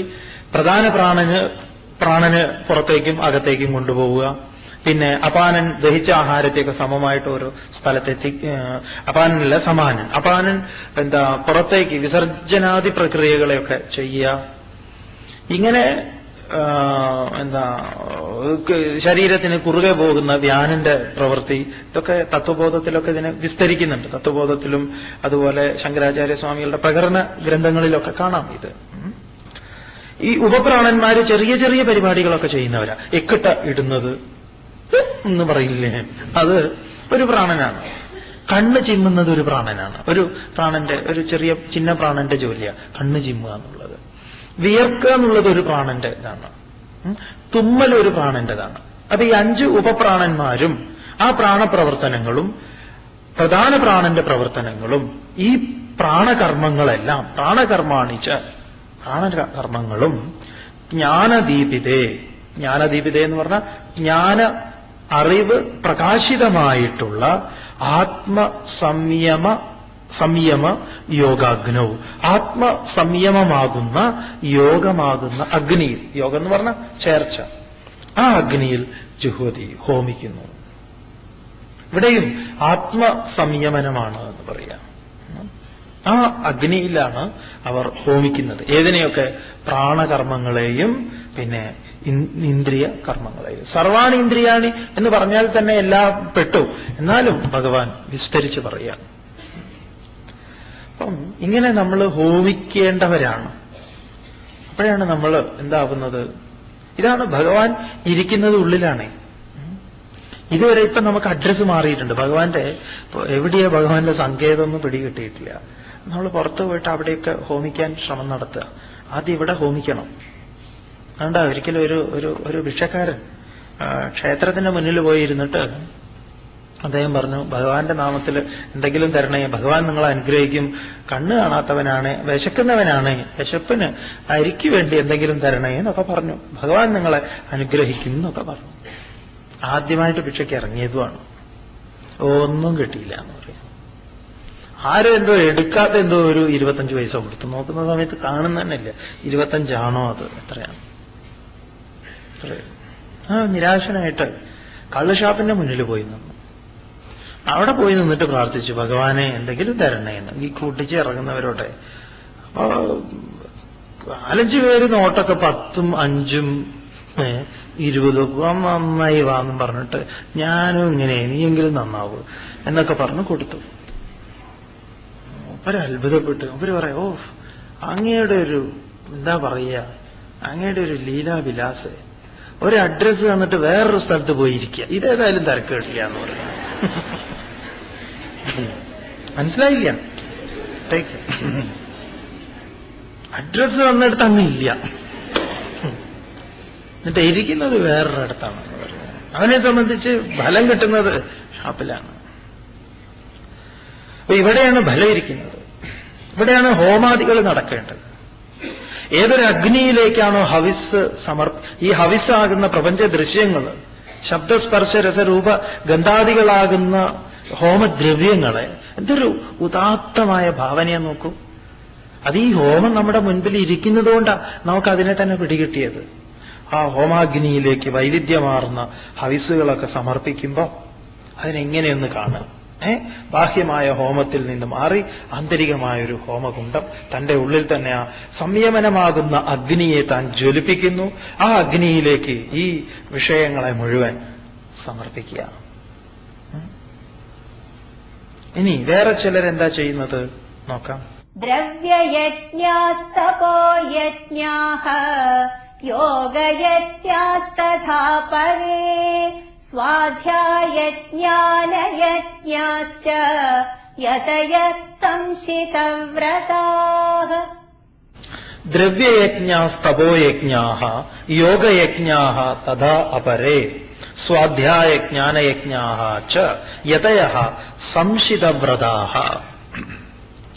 അപരെ മറ്റു ചിലർ, വീണ്ടും മറ്റു ചിലര് ദ്രവ്യയജ്ഞാഃ ദ്രവ്യങ്ങൾ കൊണ്ട് യജ്ഞം ചെയ്യുന്നവരാ. ദ്രവ്യം എന്ന് പറഞ്ഞാൽ ധനം തന്നെയാണെന്ന് പറയാം ദ്രവ്യം. അപ്പം എന്താ ദ്രവ്യയജ്ഞം എന്ന് പറഞ്ഞാല് ദീനരക്ഷണത്തിനായിട്ട്, ദീനജനങ്ങളുടെ സംരക്ഷണത്തിനായിട്ട് ചിലർ ധനം സഹായിക്കും, ധനം കൊടുക്കും. അതൊരു യജ്ഞമാണ്, അവർ ചെയ്യുന്ന യജ്ഞം. അപ്പൊ ഇതൊക്കെ ഭഗവാൻ പറയുമ്പം ഇതൊക്കെ മനസ്സിലാക്കിക്കോളൂ.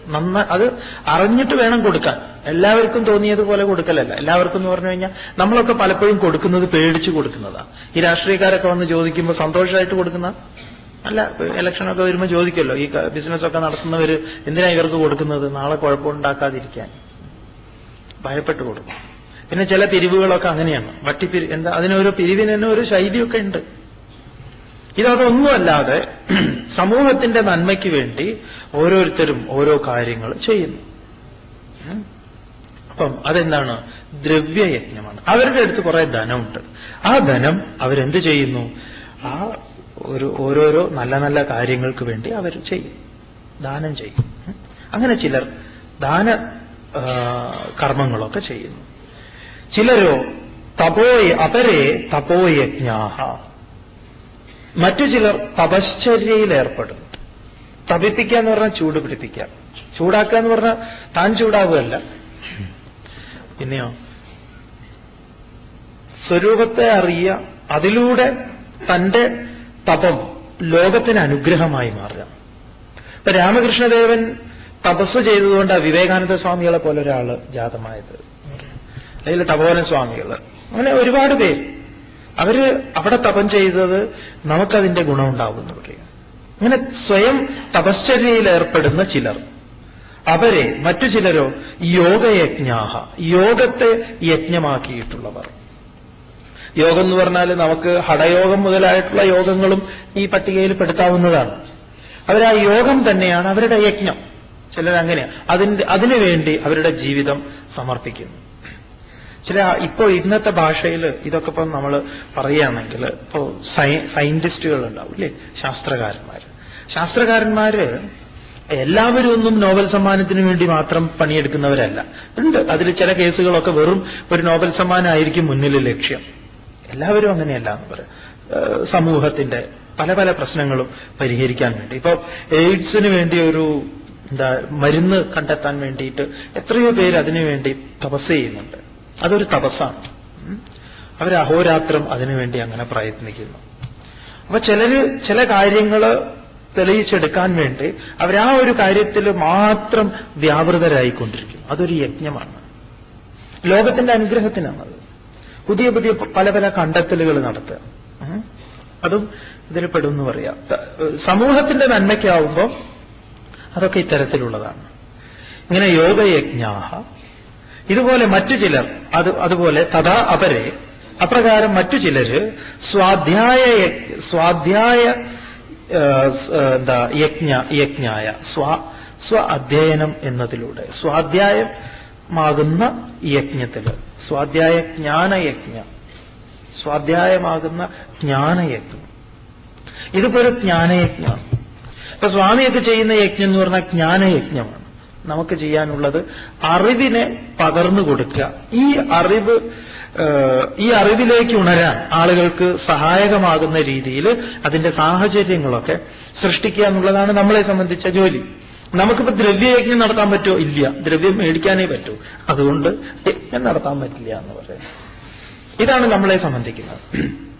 അപ്പൊ നിങ്ങളെ സംബന്ധിക്കുന്നത് ഏതാണെന്ന് നിങ്ങൾ തെരഞ്ഞെടുക്കണം. ഇതിലെല്ലാം നമുക്ക് പറ്റുന്നതുണ്ടാവും. ചിലപ്പോൾ കുറേശ്ശെ കുറച്ച് ദ്രവ്യയജ്ഞം, കുറച്ച് സ്വാധ്യായജ്ഞാനയജ്ഞം, അങ്ങനെ പലതും. യജ്ഞാഹാച ഇതി യതയഃ, ഇങ്ങനെ യതയഃ ഭഗവാൻ പറയുന്നു. ഇവരൊക്കെ ആരാണ്? യത്നിക്കുന്നവരാണ്. യതയഃ എന്ന് പറഞ്ഞാൽ പരിശ്രമിക്കുന്നവരാണ്. ഏതെങ്കിലും പ്രകാരത്തിൽ ഇവർ പരിശ്രമിക്കുന്നു നിരന്തരം. ഇവരൊക്കെ ആരാണ്? സംശിതവ്രതാഹ. സംശിതവ്രതന്മാർ എന്ന് പറഞ്ഞാൽ കാഠിന്യം എന്ന് പറഞ്ഞാൽ എന്താ, അനുഷ്ഠിക്കാൻ പ്രയാസമാണെങ്കിലും അവർ അതിനെ അനുഷ്ഠിക്കും. ആ അനുഷ്ഠാനത്തിൽ ചിലപ്പം ഒരു സുഖമൊന്നും ഉണ്ടാവില്ല. അതിന്റെ ഫലം എന്താ, ആത്യന്തികമായിട്ടുള്ള ഫലം ശാന്തിയായിരിക്കും. പക്ഷെ അനുഷ്ഠാനത്തിൽ അത് കിട്ടിക്കൊള്ളണം എന്നില്ല. അത് ഈ കഷായം കുടിക്കുന്നത് പോലെയാണ്. കഷായം കുടിച്ചാൽ അനന്തര ഫലം എന്താണ്? സുഖമാണ്. ഐസ്ക്രീം കഴിക്കുമ്പോൾ സുഖമാണ്, പക്ഷെ അനന്തരം അതുകൊണ്ട് അല്ല, അതിനങ്ങനെ കുഴപ്പമൊന്നും ഉണ്ടാവില്ലായിരിക്കും. സ്വാമി പറഞ്ഞു എന്നേ ഉള്ളൂ. പക്ഷെ കൂടുതലായാൽ സ്വീറ്റ് കഴിച്ചാൽ എന്താണെന്ന് ഒരാൾ ചോദിച്ചു. ഈ സ്വീറ്റ് അധികമായ എന്താ കുഴപ്പം? ബസ് കയറിയ സീറ്റ് അധികം വേണ്ടി വരുന്നതാണ്.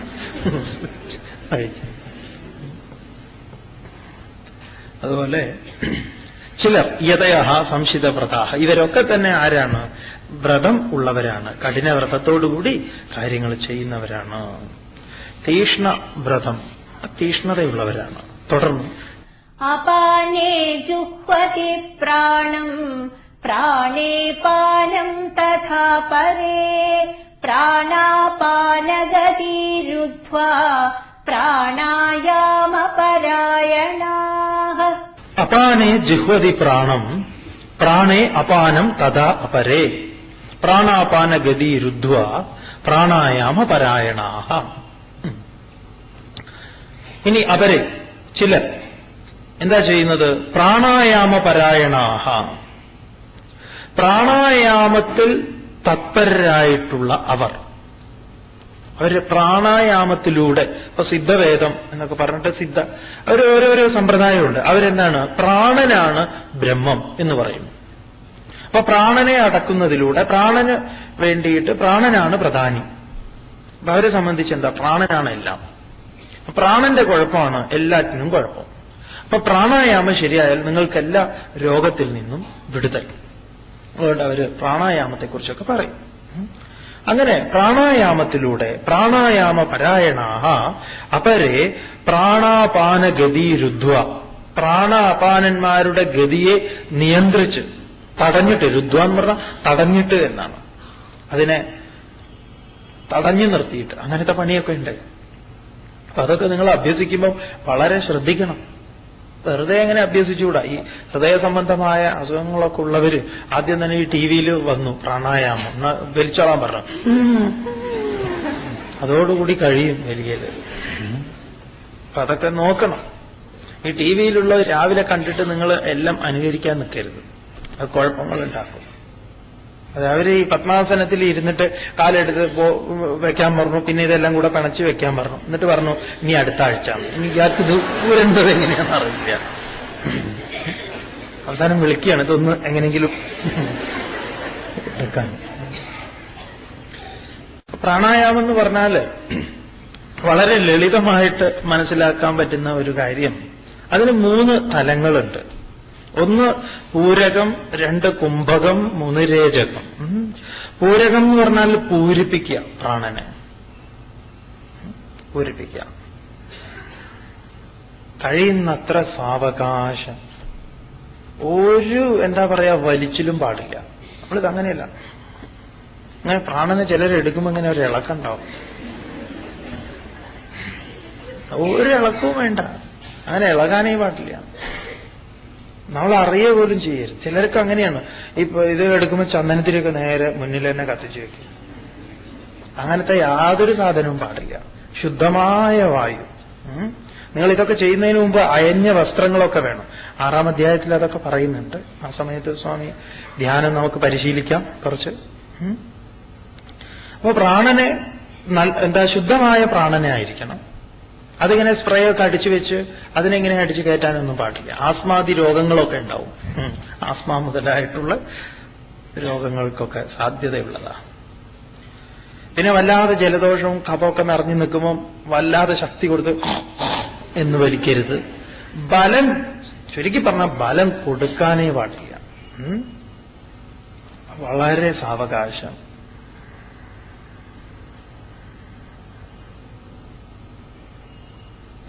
പോയി കഴിഞ്ഞാൽ അതിനെ തടഞ്ഞു നിർത്തുന്നതിനെയാണ് കുംഭകം എന്ന് പറയാം. കുംഭം. ഈ എടുത്ത പ്രാണനെ ഒന്ന് കത്തിക്കുക.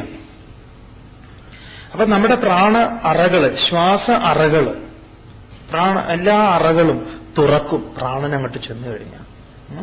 ഇപ്പൊ നമ്മൾ അത്ര തുറക്കാറില്ല. ഇപ്പൊ വളരെ കുറച്ച് ശ്വസിക്കുക.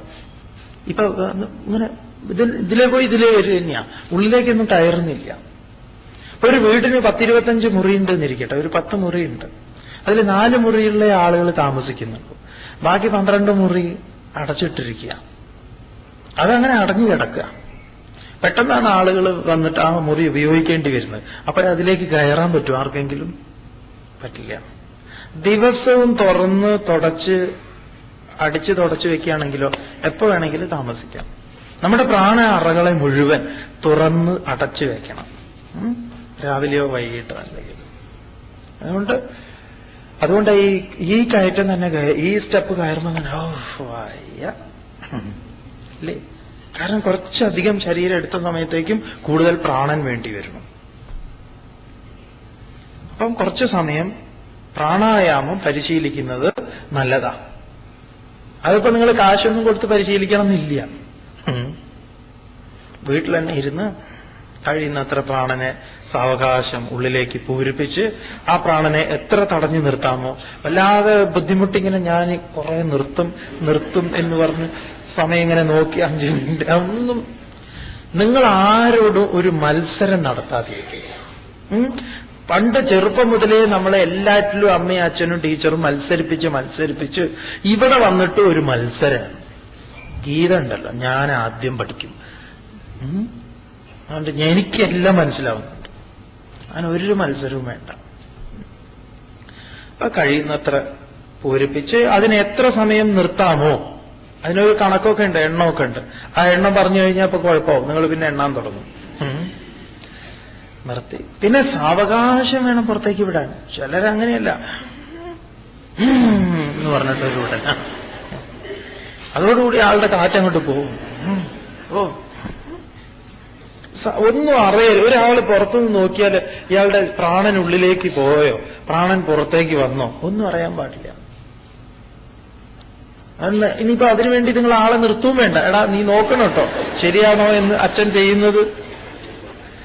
നിങ്ങൾ ഒന്നിലും പോയി വീഴരുത്. അതാണ് സ്വാമിയുടെ ഉദ്ദേശം. നിങ്ങൾ തന്നെ അറിയണം ഇതെല്ലാം, നിങ്ങൾക്ക് ഫീൽ ചെയ്യണം. ഞാൻ അങ്ങനെ അധികം മസിലൊന്നും കൊടുക്കുന്നില്ല.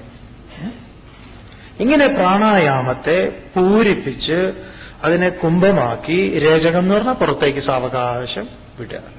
സാവകാശം. അതിനെ പിന്നെ മന്ത്രത്തോടൊപ്പം പൂരിപ്പിക്കലുണ്ട്, മന്ത്രത്തോടൊപ്പം പുറത്തേക്ക് വിടലുണ്ട്. ഒരു മന്ത്രത്തോടൊപ്പം ഒരു ഗായത്രിയെ ഉള്ളിലേക്ക് കയറ്റി, അപ്പൊ ഇത്ര ഗായത്രിയെ പുറത്തേക്ക്.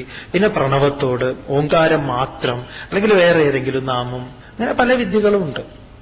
അതൊക്കെ നമുക്ക് മുൻപിലേക്ക് നോക്കാം, മനസ്സിലാക്കാൻ ശ്രമിക്കാം. അങ്ങനെ പ്രാണാപാന ഗതി രുദ്ധ്വ, ഈ പ്രാണാപാനന്റെ ഗതിയെ നിയന്ത്രിച്ചുകൊണ്ട് നിങ്ങൾക്ക് പല വേലകളും ചെയ്യാം. ഈ ക്രിസ്തുദേവൻ കടലിന്റെ മുകളിൽ കൂടെ നടന്നു എന്ന് പറയുന്നത് എന്താ? അതായത് ജലത്തിന്റെ മുകളിൽ നടക്കാൻ പറ്റുന്നത് ഈ പ്രാണന്റെ ഗതിയാണ്. അപ്പൊ അവിടെ ഇരിക്കാം, കിടക്കുന്നതിനൊക്കെ ഒരു ദിവസത്തെ പരിശീലനമേ ആവശ്യമുള്ളൂ, ഒറ്റ ദിവസത്തെ പരിശീലനം. ഈ സ്വാമി പറയുന്നത് നിങ്ങൾ ശ്രദ്ധിച്ച് കേട്ടാൽ മതി. സ്വാമി എത്ര വേണമെങ്കിലും കിടക്കും വെള്ളത്തിന്റെ മുകളിൽ, അല്ലേ? വെറുതെ പറയുന്നതല്ല, ശരിക്കും. ഇത്ര തടിയുള്ള ആൾ ഇങ്ങനെ സുഖമായിട്ട് കിടക്കാം. എങ്ങനെയത് എന്ന് ചോദിച്ചാൽ, പ്രാണനെ പൂർണ്ണമായിട്ട് ഉള്ളിലേക്ക് എടുക്കണം. ആദ്യം നിങ്ങൾക്ക് ഒരാളുടെ സഹായം വേണം. നിങ്ങൾ വേണമെങ്കിൽ കുളമൊക്കെ ഉണ്ടെങ്കിൽ പരിശോധിച്ച് നോക്കിക്കോളൂ. പ്രാണനിലാണ് എല്ലാ നിയന്ത്രണവും ഇരിക്കുന്നത്, ഈ ശരീരത്തിന്റെ മുഴുവൻ. പ്രാണനെ സാവകാശം എടുത്ത് പ്രാണനെ ഉള്ളിലെടുത്ത് പിടിക്കുക. എന്നിട്ട് വെള്ളത്തിൽ മെല്ലെ കിടക്കുക. അടിയിൽ നിന്ന് ഒരാളോട് പിടിക്കാൻ പറയാം. പതുക്കെ ഇങ്ങനെ കുറച്ച് ഈ പിറകിലായിട്ട് ഒന്ന് കൈ പതുക്കെ വയ്ക്കുക. എന്നിട്ട് പതുക്കെ കൈ കൈ എടുക്കുക. ആ സമയത്ത് അതിങ്ങനെ ഒരു ബലൂൺ പോലെ ഇങ്ങനെ കിടക്കും. പിന്നെ പ്രാണനെ വളരെ എത്രയാണോ പുറത്തേക്ക് വിടുന്നത് അത്ര തന്നെ എടുത്ത് വിട്ട് അതൊരു ഒരു ഒരു ഒരു നാക്കുണ്ട് അതിന്റെ. പിന്നെ നമുക്കതിങ്ങനെ എന്താ പറയാ സുഖമായിട്ടിങ്ങനെ കൈയൊക്കെ വെച്ച് അങ്ങനെ കിടക്കാൻ പറ്റും.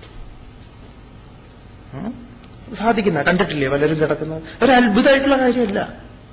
അത് ഏതാൾക്കും, അതിപ്പോ ഗായത്രി ചൊല്ലുന്നതിനോ അല്ലെങ്കിൽ മത്സ്യം കഴിക്കുന്നതിനോ ഒന്നും അങ്ങനെ പറ്റില്ല, അങ്ങനെയൊന്നും വിചാരിച്ചേക്കരുത്. അതിന് ബ്രാഹ്മണനായാലേ പറ്റുമോ? ഒന്നുമില്ല. ആർക്കേത് പോലെ ഇല്ല, അങ്ങനെ പറയാൻ പാടില്ല. അത്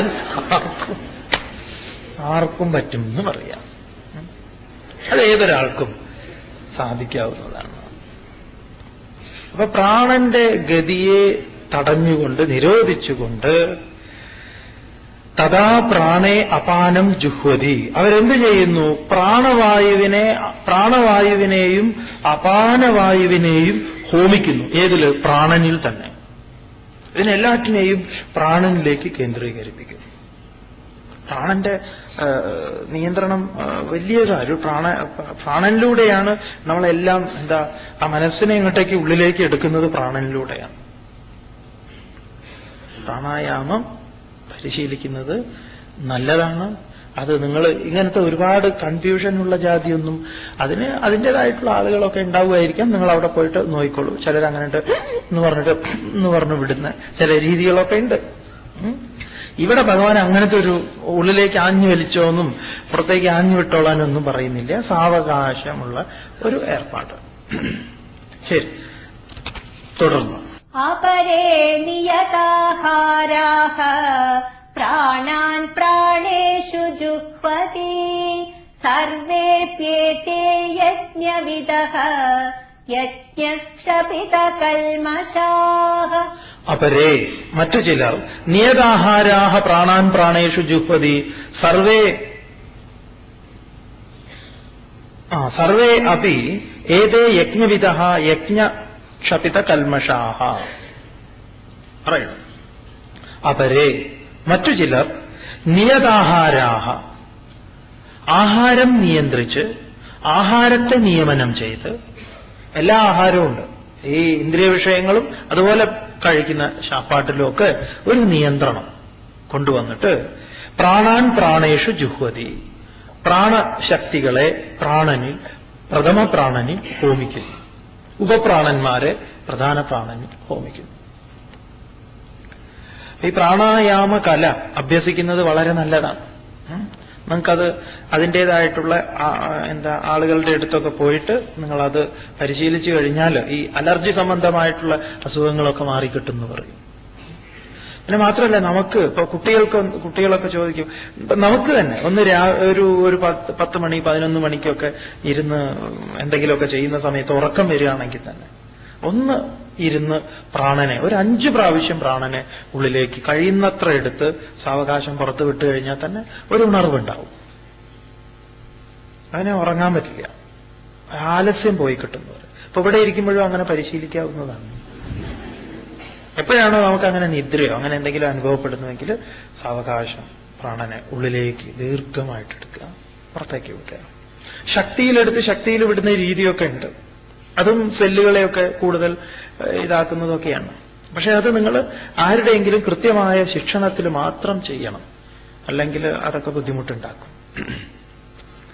അപ്പം അപരേ മറ്റു ചിലർ നിയതാഹാരാഹ പ്രാണാൻ പ്രാണേഷു ജുഹ്വതി പ്രാണശക്തികളെ പ്രഥമ പ്രാണനായിട്ടുള്ള പ്രാണനിൽ ഹോമിക്കുന്നു.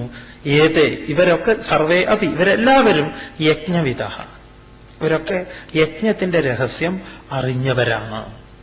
അല്ലെങ്കിൽ അപ്പൊ യജ്ഞത്തിന്റെ രഹസ്യം അറിഞ്ഞവനായിരിക്കണം ഈ വിദ്യ അഭ്യസിക്കുന്നത്.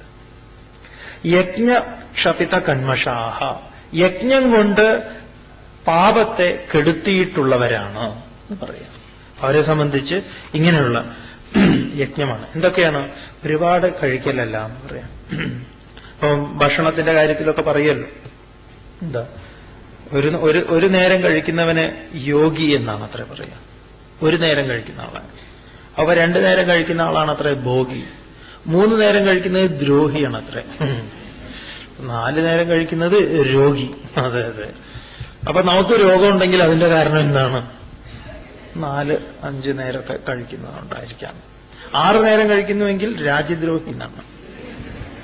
അപ്പൊ 7 ഒക്കെ ഉണ്ടെങ്കിലോ? തുടർന്ന് പറയണു. യജ്ഞശിഷ്ടാമൃതഭുജഃ യാന്തി ബ്രഹ്മസനാതനം നായം ലോകോത്യയജ്ഞസ്യ കുതോന്യഃ കുരു സത്തമാ. യജ്ഞശിഷ്ടാമൃതഭുജഃ യാന്തി ബ്രഹ്മസനാതനം ന അയം ലോകഃ അസ്തി അയജ്ഞസ്യ കുതഃ അന്യഃ ഹേ കുരു സത്തമാ. യജ്ഞശിഷ്ടാമൃതഭുജഃ, യജ്ഞത്തിന്റെ ശിഷ്ടമായ അമൃതത്തെ ഭുജിക്കുന്നവർ. അപ്പൊ അവരെ സംബന്ധിച്ച് എല്ലാം യജ്ഞശിഷ്ടമാണ്. ഈ ലോകത്ത് എന്തൊക്കെ അനുഭവിക്കുന്നുവോ അതെല്ലാം യജ്ഞശിഷ്ടം. നിങ്ങളൊരു സിനിമ കാണുന്നത് ഉൾപ്പെടെ അതിന്റെ പിറകിലും ഉണ്ടൊരു യജ്ഞം. അത് നന്നായി എങ്കിൽ അതിന്റെ ലൈറ്റ് അടിച്ചു കൊടുത്ത ആ ലൈറ്റ് ബോയ് വരെ ആ യജ്ഞത്തിൽ പങ്കാളിയാണ്. അതൊരു യജ്ഞമാണ്. അങ്ങനെ നോക്കുമ്പോ എല്ലാം എന്താണ്? യജ്ഞശിഷ്ടാമൃതഭുജ. ഈ ഒരു ഭാവം അതെങ്ങനെ അമൃതം എന്നാണ് പറയുന്നത്. യജ്ഞശിഷ്ടമായ അമൃതത്തെ ഭുജിക്കുന്നവർ സനാതനം ബ്രഹ്മയാന്തി, സനാതനമായ അഴിവില്ലാത്ത, ഒരു മുറിവില്ലാത്ത, എന്നും നിലനിൽക്കുന്ന ഈ പ്രപഞ്ചത്തിന്റെ ഉത്പത്തിക്ക് കാരണമായിട്ടുള്ള ആ സദ്വസ്തുവിനെ യാന്തി പ്രാപിക്കുന്നു. ഹേ കുരുസത്തമ, അല്ലയോ അർജുന, കുരുക്കളിൽ ശ്രേഷ്ഠനായിട്ടുള്ള അർജുന, അയജ്ഞസ്യ എന്ന് പറഞ്ഞാൽ യജ്ഞം ചെയ്യാത്തവന്, അയജ്ഞസ്യ യജ്ഞം ചെയ്യാത്ത ഒരുവന് അയം ലോകഃ ന അസ്തി, അവൻ ഈ ലോകം തന്നെ ഇല്ല എന്ന് പറയും. അവൻ ഈ ലോകം തന്നെ ഇല്ല. ഈ ലോകം തന്നെ എന്തുകൊണ്ട് ഈ ലോകം ഇല്ല അവന്? അവൻ ഈ ലോകത്തെ ദുരിതമായിട്ടാണ് കാണുന്നത്. ഇപ്പൊ പലരും അങ്ങനെയാ. ഇപ്പൊ ഈ ലോകത്തല്ലാത്തവർ ഇപ്പൊ എന്തെങ്കിലും നമ്മളൊന്ന് പറഞ്ഞാല് അവര് കേൾക്കില്ല. അവര് വേറെ എന്നാ കേൾക്കുക. പോലീസ് സ്റ്റേഷനിൽ പോയിട്ട് ഭാര്യ പരാതി പറഞ്ഞു, നോക്കൂ സാറേ, എന്റെ ഭർത്താവ് സാമ്പാറിന് കഷ്ണം മേടിക്കാൻ വേണ്ടിയിട്ട് പച്ചക്കറി കടയിലേക്ക് പോയതാ, ആൾ ഇതുവരെ തിരിച്ചു വന്നിട്ടില്ല. ഉടനെ പോലീസുകാരൻ പറയും, നിങ്ങൾ വേറെ എന്തെങ്കിലും കറി വെക്കുന്നു, സാമ്പാറിന്റെ കാര്യം പറയാതെ നിങ്ങൾക്കിത് മാത്രമേ ഉള്ളൂ കറി. അപ്പൊ അദ്ദേഹം അറിയില്ല, അദ്ദേഹം രജിസ്റ്റർ ചെയ്തിട്ടില്ല. അദ്ദേഹത്തിന് ആകെ കേട്ടത് അദ്ദേഹം സാമ്പാറാണ്. അപ്പൊ അവരെ സംബന്ധിച്ച് ഈ ലോകം അയം ലോകഃ ന അസ്തി, അവർക്ക് ഈ ലോകം ഇല്ല. എന്നിട്ടല്ലേ അന്യഃ കുത, പിന്നെ വേറെ ഏത് ലോകം? അന്യഃ കുത സിദ്ധ്യതി. അന്യ എന്ന് പറഞ്ഞാൽ ഇതിൽ നിന്ന് ഭഗവാൻ പറയുന്നത്, ഗീത പറയുന്നത് നോക്കിക്കോളൂ. അപ്പൊ ഇതല്ലാത്തവരോ? അല്ലാത്തവർ ഇവിടെ ജീവിക്കുന്നില്ല എന്നാ. പിന്നെ അന്യ എന്ന് പറഞ്ഞാൽ ഇതിന്റെ അപ്പുറത്ത് വേറൊരു ലോകമുണ്ട്. ആ ലോകം അവരെ സംബന്ധിച്ച് അവർക്കത് പ്രാപ്യമല്ല. അപ്പൊ അവർക്ക് ഇവിടെയും നഷ്ടമാണ്, ഇതല്ലാത്ത വേറൊന്നുമില്ല. അതുകൊണ്ട് അവർക്ക് ഇതും ഇല്ല അതുമില്ല. ഇതെല്ലാം ആര് പറഞ്ഞു തന്നതാണ്? ഈ യജ്ഞങ്ങളെല്ലാം ഞാൻ നിനക്ക് പറഞ്ഞു തന്നിട്ടുള്ള യജ്ഞം ഇത് എന്റെ ഐഡിയ ആണോ എന്ന് ചോദിച്ചാൽ അല്ല. പിന്നെ ആരുടേതാണ്? ഭഗവാൻ പറയുന്നു, ഏവം ബഹുവിധാ യജ്ഞാഃ വിതതാ ബ്രഹ്മണോ മുഖേ കർമ്മജാൻ വിദ്ധിതാൻ സർവാൻ ഏവം ജ്ഞാത്വാ വിമോക്ഷ്യസേ.